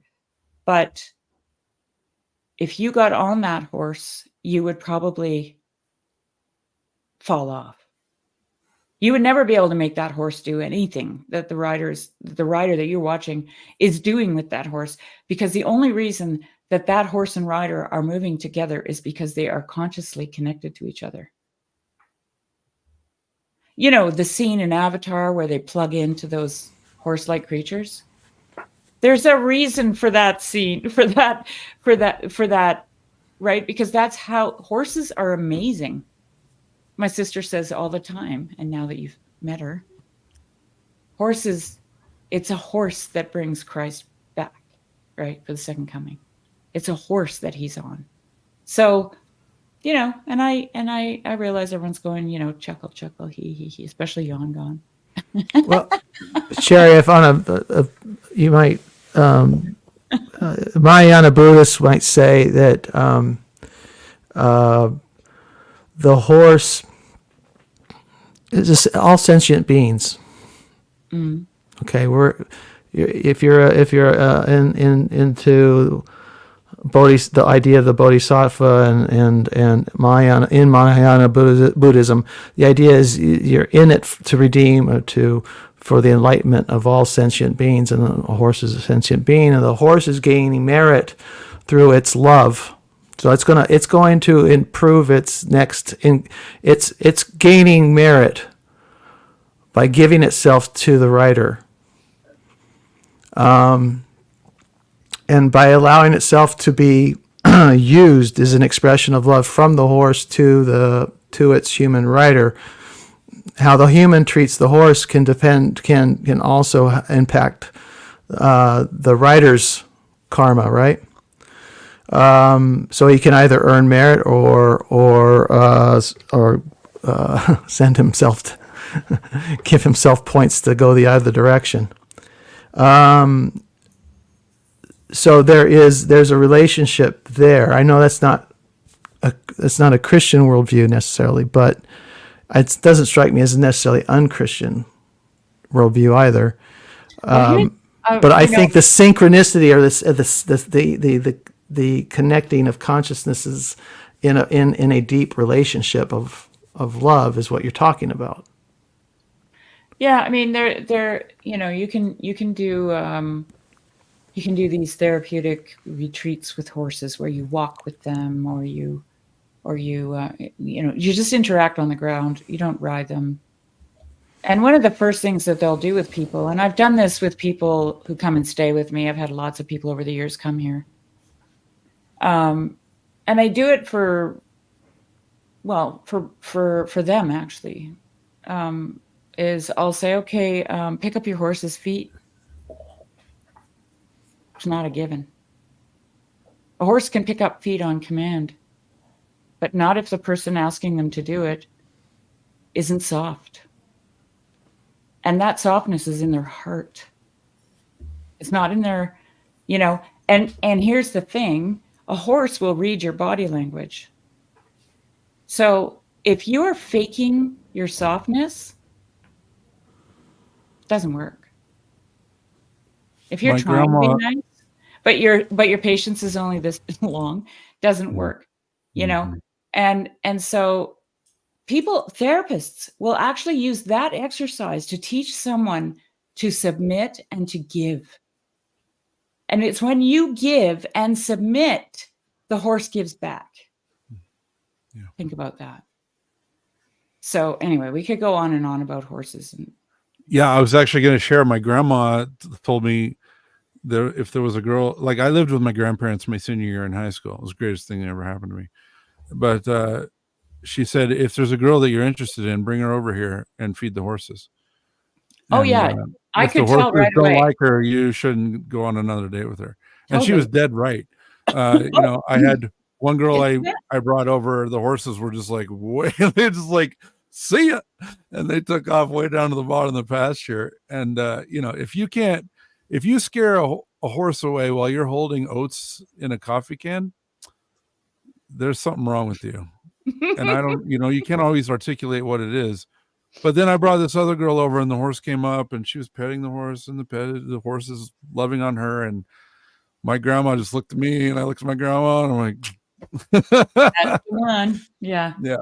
Yeah. No, it's actually, okay. So I would do that exercise with people and I did it for them, but I didn't tell them that it was for them until a few days later. But that first time, it was for me to gauge where their knots were. I could tell. I could tell by their interaction with the horse what they had the most trouble with in their lives. Wow. Yeah. And then we would get to know each other for a few days. And I'm not doing horse therapy, okay? They're actually here to work on my farm. But when you're working with someone, you need to be able to understand who the person is you're working with, right? Yeah. And so my horses were my measuring stick. And then after a few days, we'd go back out because everybody wants to go riding, right? So I'd saddle up the horses, and then I'd say, okay, you clean your horse's feet. And they'd have the same difficulty. And then I would explain to them what was happening to them and why it's happening to them. And I mean, I had people, man, I could tell them things about themselves that they would just break down. And they weren't there for therapy, right? They were there to work. But I could hit the nail on the head based on their interaction with my horses, just like Jeremy was talking about. Yeah. So it's not mechanistic. I'll just tell you that much. It's actually touching consciousness. And that's why this place for me has always been real. Always. Yeah. Because this place is in Grail Country and TLC this place. This place we're engaged in, yeah. Yeah. This place. It's a place. It's not the internet, Mark. No, I agree. I agree. No, it's well, I'm curious, can I'm not sure if this is on the same part of the discussion, but I am curious because I heard some of what Joy was talking about and Jeremy was talking about. I didn't catch much of what Marcus talked about his experience, because I sped through the first part that I was kind of trying to catch up on, and I missed pieces. So did you guys find yourself coming back now that you're back home? Does being home make you, after this experience, you feel more energized, more ready, more happy, or was it a bit of a, was coming home good or bad? I don't know. I say interpret that however you like, emotionally, psychologically, whatever, physically.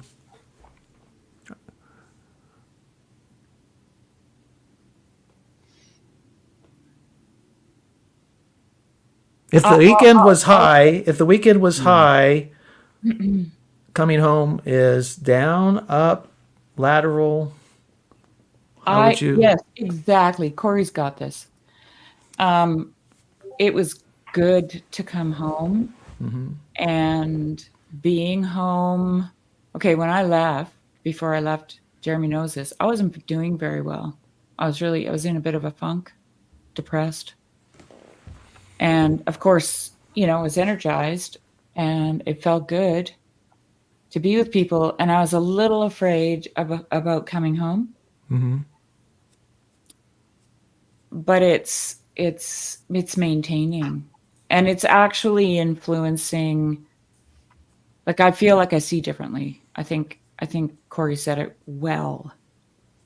I know this isn't going to be the same for everybody, because I have had times where, I've had, some kind of elative experience, and then, coming back to reality is really difficult, right?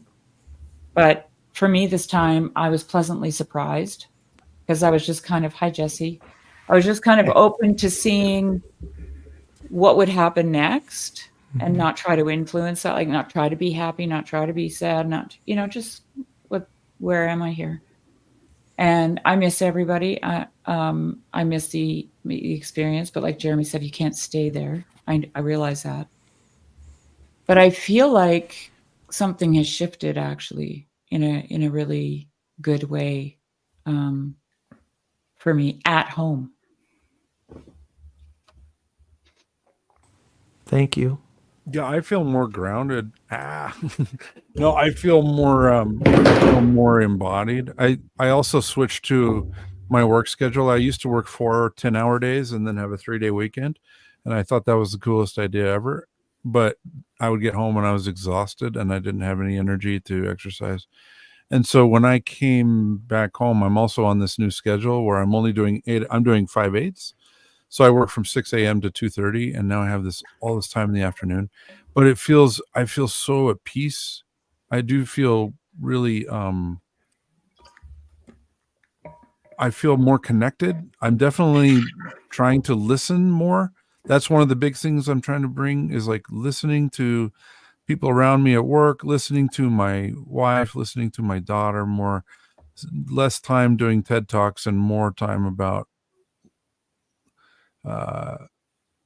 just listening to them share whatever it is that's on their mind.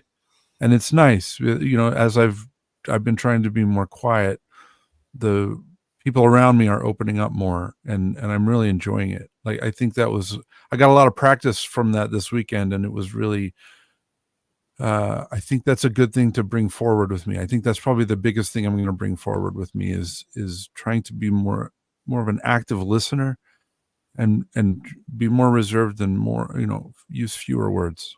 And I'm already using too many.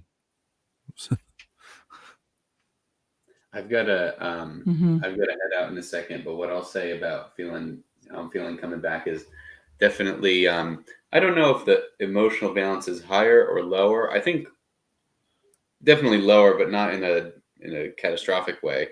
But it's the contrast is very clear in terms of all of the things that I had left mundane or that I treated like they didn't matter in my non-Northwest Estuary life is becoming much sharper. I think that's partially because I've just moved to a new place and I haven't really geared into a new church yet.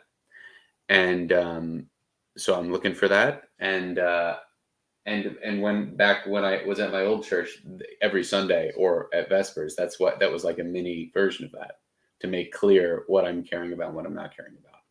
But so it's a wake up call, and it's a call to action to dig in. But anyway, I'll see you guys later. Yeah, thanks for dropping in, Marcus. Thanks, Marcus. Jesse's here. We haven't heard from Jesse yet. Hey, I'm not listening to any of this, so I don't know where we're at. But yeah, where to start? I wouldn't say that I've been feeling like that notion of kind of almost being on a high from the weekend and then coming home and kind of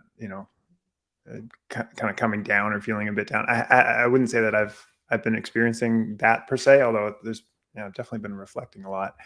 I've noticed little subtle changes, like just little things like when I take the dog for a walk, I haven't been having my AirPods in, and I've sort of been thinking about just kind of some of the things that Rafe was having us doing outside, and just sort of like noticing if I smell things, or kind of like taking deeper breaths, or like just sort of like these subtle changes that I wasn't doing last weekend, that I just, since we got back on Saturday or Sunday, have been little adjustments.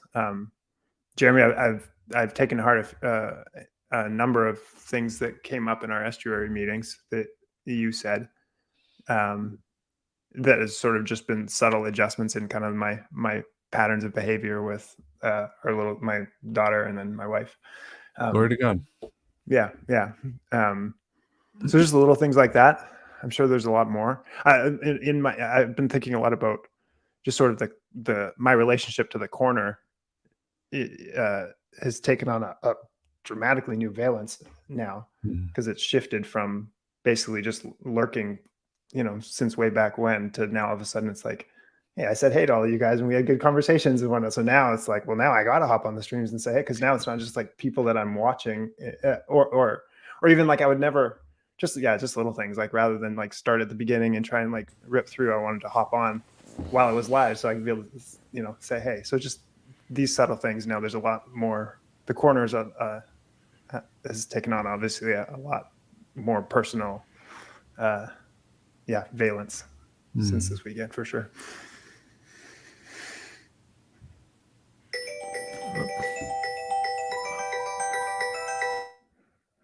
Popular Mark.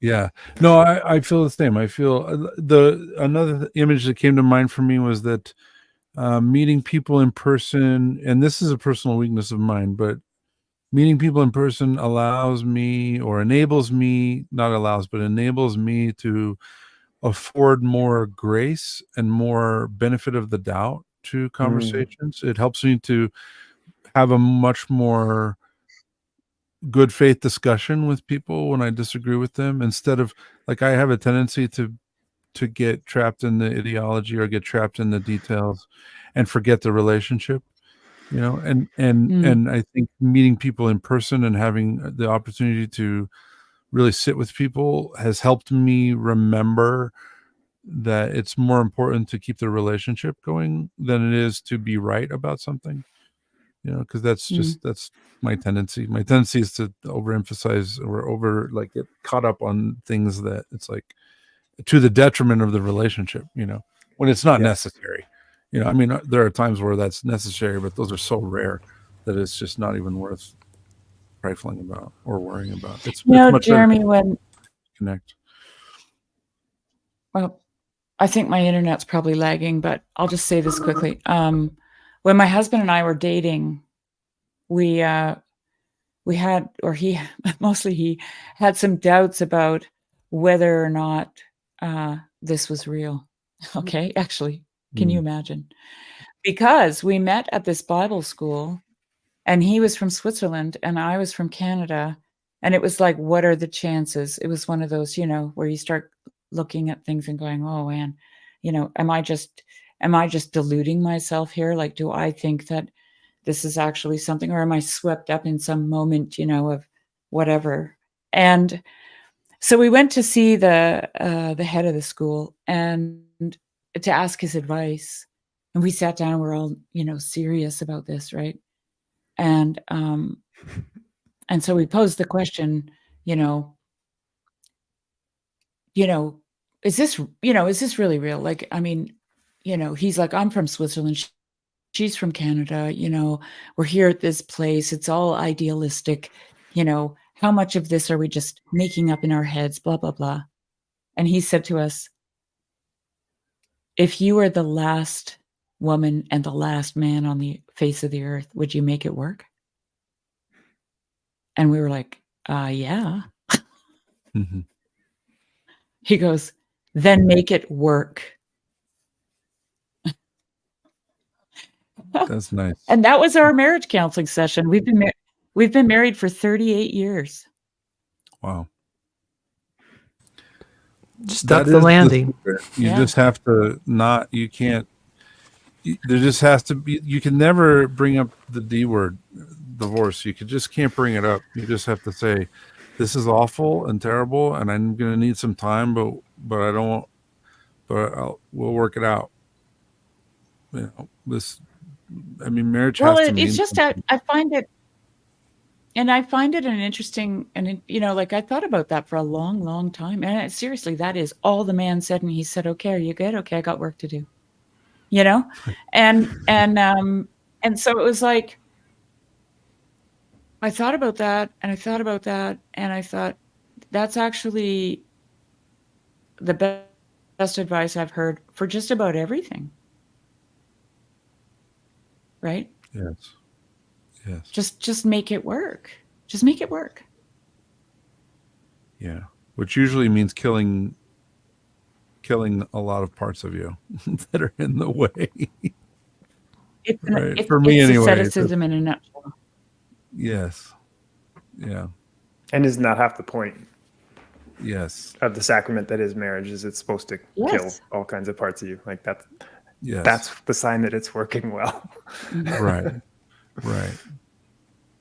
I like to think, I'm sure I'm just autistically reading into this, but where it says when Christ says you'll become one flesh, I always think, well, there's only room for one, so you have to cut off most of your stuff. You have to cut off most of the stuff that you're bringing to the marriage in order to fit into one flesh. I just tend to think of a family as a teepee. It's just all the parts leaning on each other, and then it's, it starts with two, and then you just keep adding. That's the ideal in my mind. It's probably too simple, but Well, here's simple for you, Mark. Here's simple for you. I was thinking about what the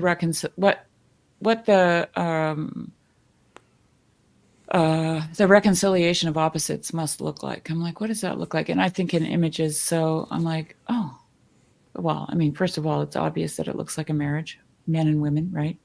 But not only that, like physically, they fit together. And then I'm like, oh, and that's what a jigsaw puzzle is like, right? You can't put a jigsaw puzzle together with pieces that are the same shape. They have to be two opposite shapes in order to fit together properly. And here's the really corny line. And when you do, they fill out the picture. And that's what I think marriage is about. It's not about, I mean, we do use the terms killing and cutting off and all that stuff. And yes to that. But I also think that when those two things are joined together, they fill out the picture. And what is the picture? It's the image of God in the world. And that's why marriage is so under attack. Because if you want to eliminate the image of God in the world, you just have to eliminate a marriage. It's not hard. Yes. You know, because God is in the business of reconciling. Oh, I've got a lag. I'm sorry, Jeremy, about that. Oh, it's okay. I'll just say this because God is actually in the business of reconciling opposites together. Yeah, that's what I was going to say. When I talk to young people who are getting married or have just gotten married, I say to them, I say to the young man, the way you see the world is correct. And then I turn to the young woman and say, the way you see the world is correct. And then I turn back to the young man and say, the world that you see according to, from the woman's point of view is wrong. And then I turn back to the young woman and say, the world that you see according to a man's point of view is wrong. And it's going to take you the rest of your life to figure it out.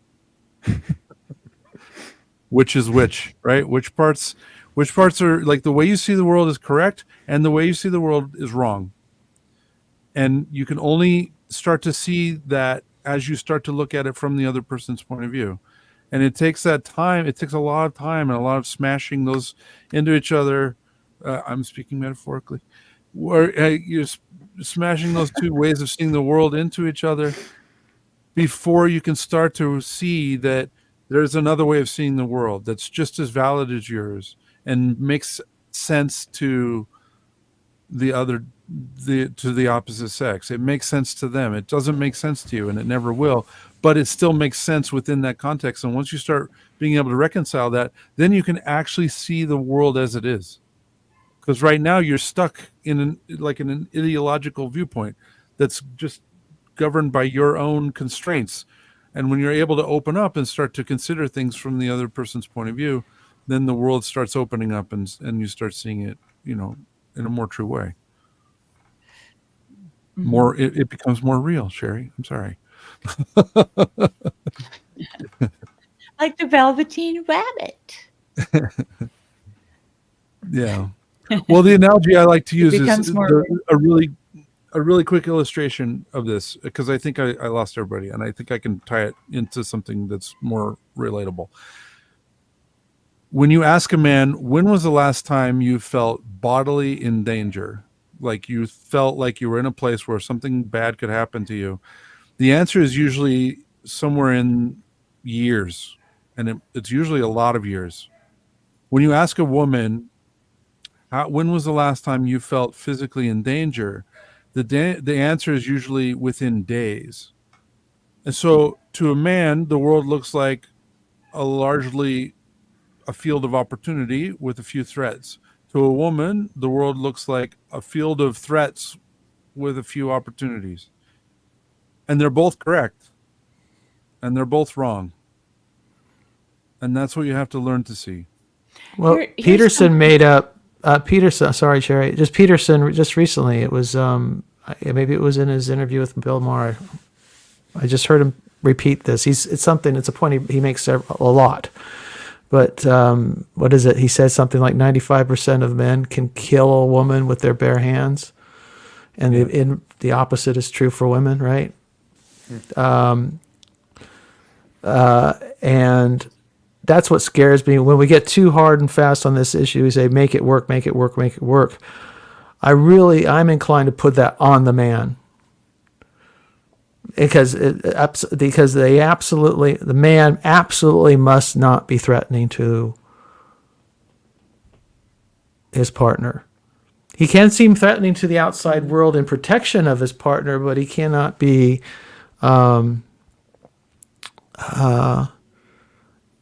he cannot seem that way at home to his children. That's where because that's where I think divorce it's becomes justifiable. If a man's dangerous at home, because I've seen the effects up close. I mean, not in my personal life, but all around me. A lot of people in my extended family, as well as my mother, grew up around domestic violence. I've seen that effect. So it's real, and it cannot be worked through safely. And I think we have to always make that caveat. Men are not the only source of domestic violence. Let's be clear. They're most of it, statistically. Well, what gets Can reported. you guys hear me okay? Sure. Yes, Sherry. You guys, okay. I think I have a bit of a lag, so I'll try to just keep this stream of consciousness happening here. It was interesting because when we were at Nate's, I think it was Corey that brought up, we were just visiting with each other, and they were talking about hierarchies and good hierarchies, bad hierarchies. Not giving in to hierarchies that are not good, let's say, or in brackets maybe evil. And then we were talking about what it means to be under authority. Corey, if I miss out something, just add, because I'm really having a hard time remembering exactly how you were putting that. But so we were talking about that, and I was noticing that it was the men who were talking about it, and they were really kind of going at it, like they were really, Nate was on his thing about true authority, what that actually is. Corey, being in the military, understood authority in a different way, and so on. And I tried to interrupt, but I was quickly talked over, which was fine.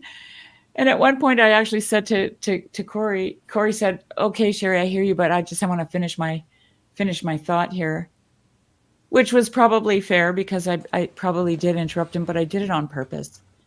And then I just said, "Yeah, okay, I'll hold my thought, but you're just illustrating my point, okay?" And my point was that the only people who understand, and I'm going to be really radical in what I'm saying here, the only human beings who actually really understand what it means to be under authority are women, is the feminine. Because women are naturally weaker than men. They have to trust their partner. And Karen made the same point in her in the panel discussion at one point, and I thought it was so good. I was so grateful to her for saying it. Was that, how did she put that, Joy? Do you remember exactly how she put that? Oh, something along the lines of what I heard from Mark, actually. Well, it was basically that, women have to trust men with their bodies. Mm-hmm, mm-hmm. Okay. And so but I was thinking of it as well on spiritual terms, like the divine feminine being hidden, and how it submits to the divine masculine, in the sense that it is hidden, right? So it's not front and center, and when something isn't front and center and easily perceivable, it can be there can be misperceptions of it, right? Which we know there are. And it can, I know I'm being really provocative here, and please don't be angry with me. It can be abused. Okay? It can be, because of misperception, right? So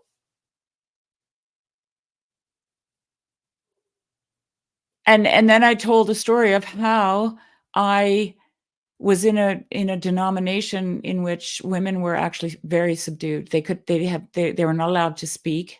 I mean, they could speak during the after church, the coffee hour and all that stuff, but they couldn't say anything that came from the script. They couldn't recite a verse. They couldn't pray out loud. They couldn't say anything spiritual in the church setting. They weren't allowed to. And I just knew that there was something wrong with it. I didn't really know what. I was very young at the time. And I didn't want to stay there. And then God said to me, I want you to be there because I want you to learn what it means to submit to authority. And so then I did. And I sat at the Lord's table, which was their form of communion.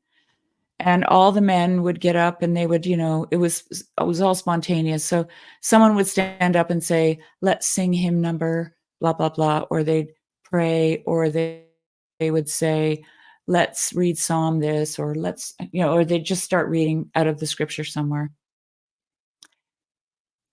And sometimes I'd be sitting there and I'd just be dying inside. Like I just had I wanted to pray, or I wanted to sing something, or I wanted to read something from the scriptures. And so I would say, Lord, could we sing hymn number 192? And I'm not joking. A man would stand up and say, can we please sing hymn number 192? And what I was learning there was that I was never under their authority. I was always under God's authority, because he was the one who was caring for me, right? And to submit to them was actually to trust him. Now, I'm not making any prescription. This is not prescriptive. This is descriptive. I'm not saying that women should go out and find a church that will, never let them speak or anything like that, or have a role of any kind. But I am saying that, or I'm trying to make clear that I think women really understand authority, and I don't think that men's understanding of authority is wrong. I think it's also necessary at times, because what men do is they protect people from abused authority that's being abused, right? And so their perception of it is different than women's. But I have a feeling, and correct me if I'm wrong, because I'm just learning, that it might be more difficult for men to submit to authority, because they have a tendency to watch out for authority that's being wielded badly. How's that? Yeah, Did I and do our okay? own pride. Yeah, no, I agree. Although I would say I think we all play both roles at different times and in different relationships. Like with regard to my family, I'm generally masculine role. With regard to my boss at work, I'm in the feminine role. With regard to my priest, I'm in the feminine role, where I'm submitting to the authority of my boss at work. I'm submitting to the authority of my priest. And when we're in a meeting, like if someone, when you're in a meeting with a priest and someone asks a question, the priest answers the question. Even if they ask you directly, you defer to the priest. You say, I don't know. The priest knows. So I think masculine and feminine, are related to our sex, but also are larger than that, in that it's a relational arrangement. There are times where we are giving and there are times where we are receiving. And I think that's what the masculine is. There's times where we're spreading and there's times where we're gathering. And I think I that's the agree with masculine and feminine. Okay. I agree that, like, I'm not just saying women are only feminine, but my point is that I think that women understand authority quite differently than men do because of the position that they're in the world. And there's something that can be, I actually think women have something to add to the conversation. Yeah, no, I agree. The way I say the I least. tend to. Oh, go ahead, Mark. Oh, I just was agreeing with Cherry. Go ahead, Jesse. The way I try very imperfectly to think about it is just this notion that, like, my wife just has like a whole set of senses that I don't have, and like even just fundamentally down to, like, she smells way better than I do, and so she says she smells something, and like it's like a superpower because I don't have that, and it's like, okay, like, if we can try and harness the other superpowers, then optimally, then hey, we're twice as powerful, aren't we? So I thought Peterson probably said that a long time ago, but that tends to be the way I try and think about it. Jeremy, you had me thinking about that when you were talking about I can't remember what you said now, it was too long ago, but the opposites and trying to optimally harness both. Right. And Mark, I totally hear what you're saying with the guy is more powerful and all that. I guess what I tend to, it's a little bit Sunday school answer-ish, but husbands, love your wives as Christ loved the church. So Yes, it's a both and, like, Sure. both parties have responsibilities, but if husbands are loving their wives as Christ loves the church, that'll probably help make a lot of other things downstream fall into place. So I think you're right. yeah. Agreed. You know, I my just would like to sister. see. Oh, go ahead. No, you go, Mark. Go. No, I really appreciate Peterson's respect for the dangerous power that is in men. It's both in our psyche and in our bodies. And I think he would agree. Maybe this, and it was probably maybe it's Pajot's influence. I'm not sure, but I see what I get from him is a need for a return to a kind of chivalric code for men in these times. We're all we're living in that era of when the Israelites were fresh in the land of Canaan, and in the book of Joshua, every man does we are all doing what we think is right in our own eyes because there is no king, or so we think, or so we tell ourselves, and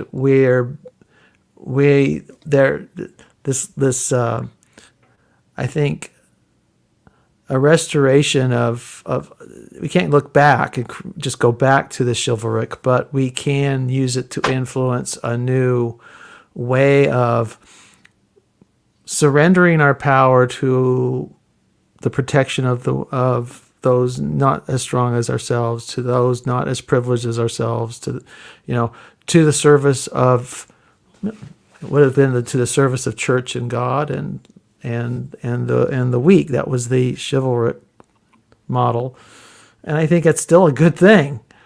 I think we need it. In our marriages, our pairings, our pair bondings would be stronger if we re-embrace that, because men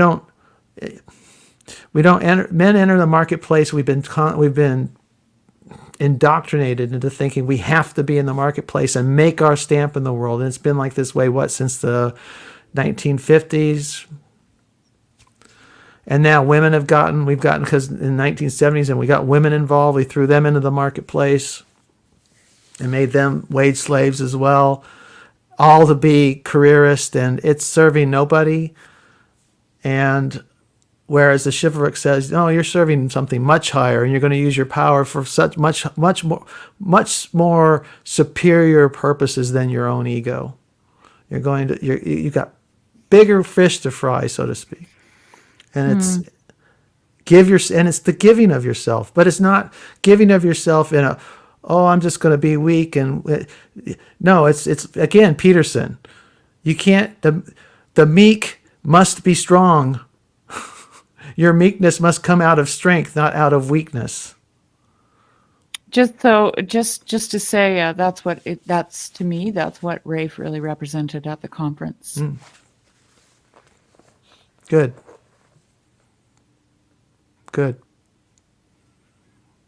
Yeah, I as I expressed to Paul, I worry about Rafe more than anything else. That's that. And I did not want, my concern for Rafe was that his concern for me in the audience, so to speak, or for his willingness to give so much of himself to his audience would be too much at his own detriment. I didn't want his service to me to cost him at home. Yes, Rafe Kelly Garth. Yeah, well, that was my concern there. I think everybody, that's something else. Actually, Sarah Eve, Nate's wife, talked about that too, that same evening that we talked about authority. She talked about having a sense of from God of where to draw the line, right? And that's just in general, like, because I think, and Corey, if you're still listening, it was I think Corey was looking for like a prescriptive answer about, like, is there something out there that can help me understand exactly how far I can go with this curiosity, this, and she said that you have to, you actually have to hear from God about how far you're, you can go. It doesn't mean that's the same distance as Joy or Mark or Jesse or Jeremy, right? And so in response to what you said about Rafe, Mark, I would just say that that's between God and Rafe. Like, Rafe's willingness to be vulnerable could be integer to his healing, right? And so maybe he does have to lay himself bare to people he doesn't know, because, like, this is the story of that Saint Jeremy who let the man go who killed his brother. I was thinking about how that's actually, like, he lied to the authorities, right? And I can't remember how exactly, whether he said he didn't see him or he gave them false directions. But in any case, he lied to them, which is a sin, quote unquote. But what was the greater sin? Was the greater sin giving in to his own desire to have vengeance on his brother's death? Was the greater sin his desire to see a man killed? And so something had to give for him, right? And he had to choose between two evils, actually. And he chose the thing that would make him a better human being. That's what he did. And maybe this is part of. Oh, sorry, go ahead. For Nate, maybe this is a part of. That's why I say maybe this is also a part of Rafe's healing, right? That to choose the thing that is going to make him a better human being. Yeah, there was another saint who said that any mercy that you extend to another person is going to be extended to you by God after this life. And I think there's a lot to be said for that. It's that idea, again, like I was talking about earlier, of like bringing grace to your relationships and giving them the benefit of the doubt and assuming that you're the one who's wrong, and assuming that it's not worth arguing over, and it is that being willing to suffer to spare another. You know, I mean, I'm sure that saint who released his brother is not. He was suffering immensely, but he never even told the guy that was his brother. He just let him go. Mm-mm.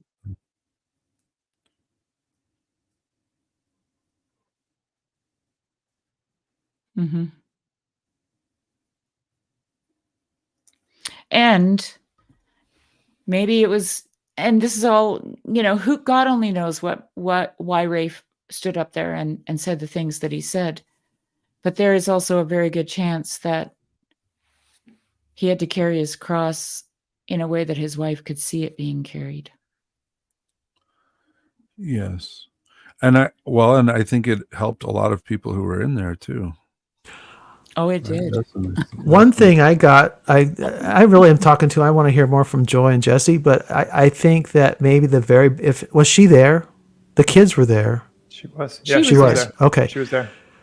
Maybe I'm fairly certain that there was a lot of love in the room for them.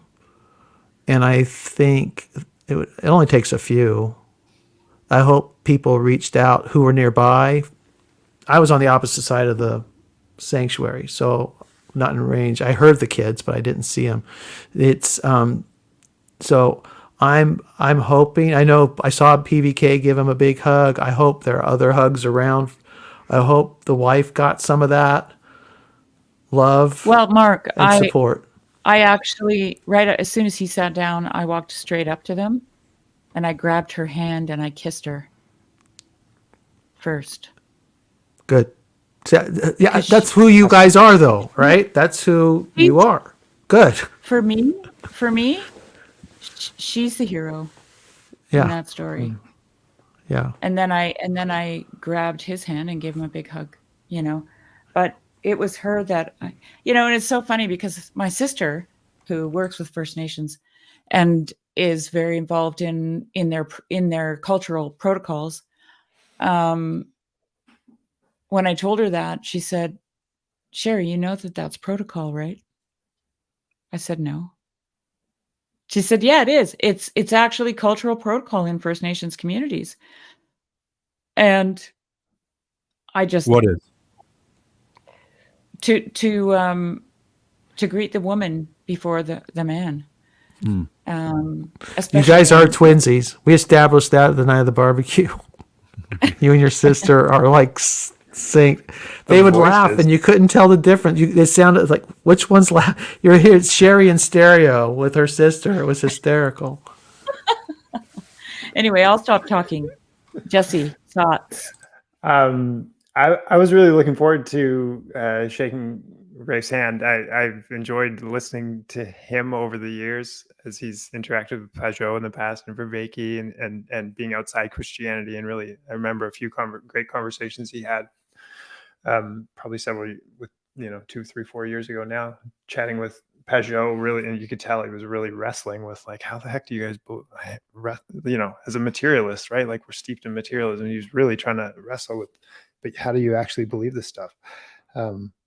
And I'm obviously really interested in the thinky talky stuff, but I'm also, really into fitness and used to do some jujitsu and stuff like that. So Rafe was one of these guys that was kind of like, felt like he was existing in both of my worlds and kind of really actively working to build this bridge between them. And so I always found that compelling. And so to watch him kind of edge ever closer towards Christianity and then, talk about it a little bit on that chat that they had 2-3 weeks ago.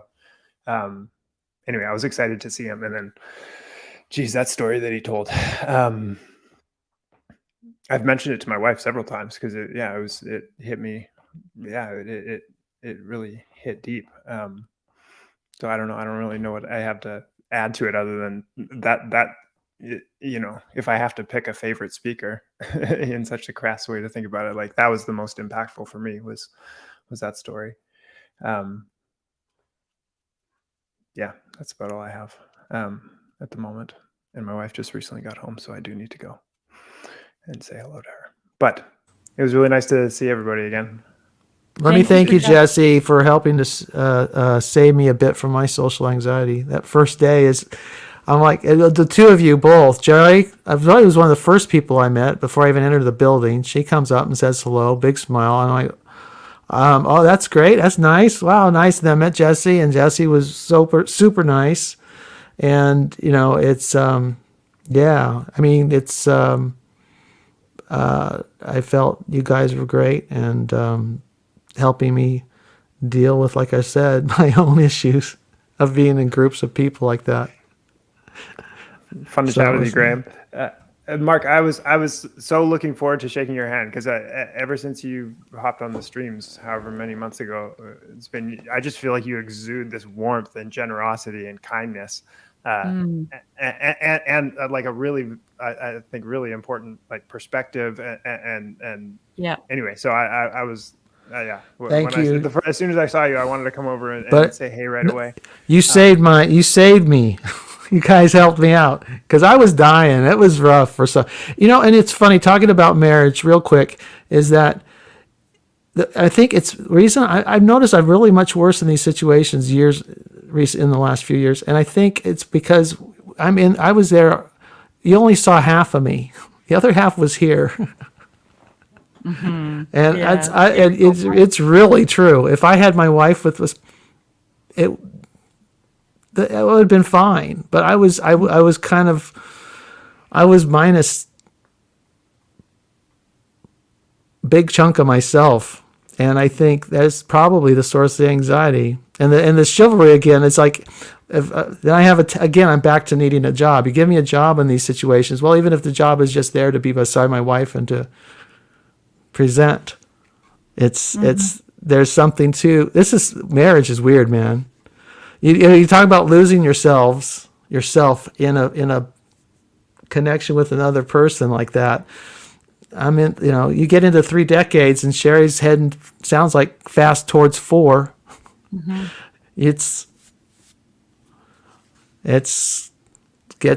You really do start to lose yourself in a good way, not in a bad way, but in a good way. Except for when you're alone. I think about it as 2 trees in a forest, right? They grow close together and then they just start, Yeah, there you go. together, and at some point they're just inseparable. And then now try pulling those things apart. It's like it's gonna get ugly. Exactly. Yeah. All right, go be with your wife. Anyway, nice to see you guys again. Talk to you again soon. Bye, Jesse. Good to Thanks for talk to you, joining Jesse. us. It's nice to get to know you better. Yeah, you as well. Thank Jeremy. you, Jesse. And all of you. I could say something about all of you, but anyway, it just takes too Yeah. We got lots of time to That's right. continue That's talking right. about this, Jesse. Until the next time. Bye Thank bye. you. I'm sorry, but I'm gonna have to call it now. It's like 2.5 hours. Yeah, that's good. So- I'm dead. I gotta work tomorrow. You look dead. You look kind Yeah, of I'm dead. tired. Yeah. Yeah. The alarm goes off early. Yeah. But thanks, Joy, for coming on. Thanks, Mark, and everybody else, and thanks all the people that are here.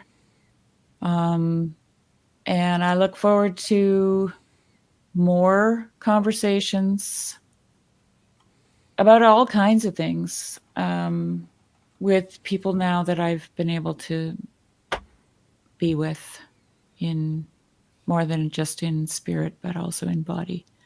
It's been really, really great. So, have a good night, everybody. Sorry Thank I you, wasn't guys. able to be on camera, but my internet is just struggling here. So, love you all. Good night, everyone. Love you. Thanks for joining us. See ya. Bye-bye.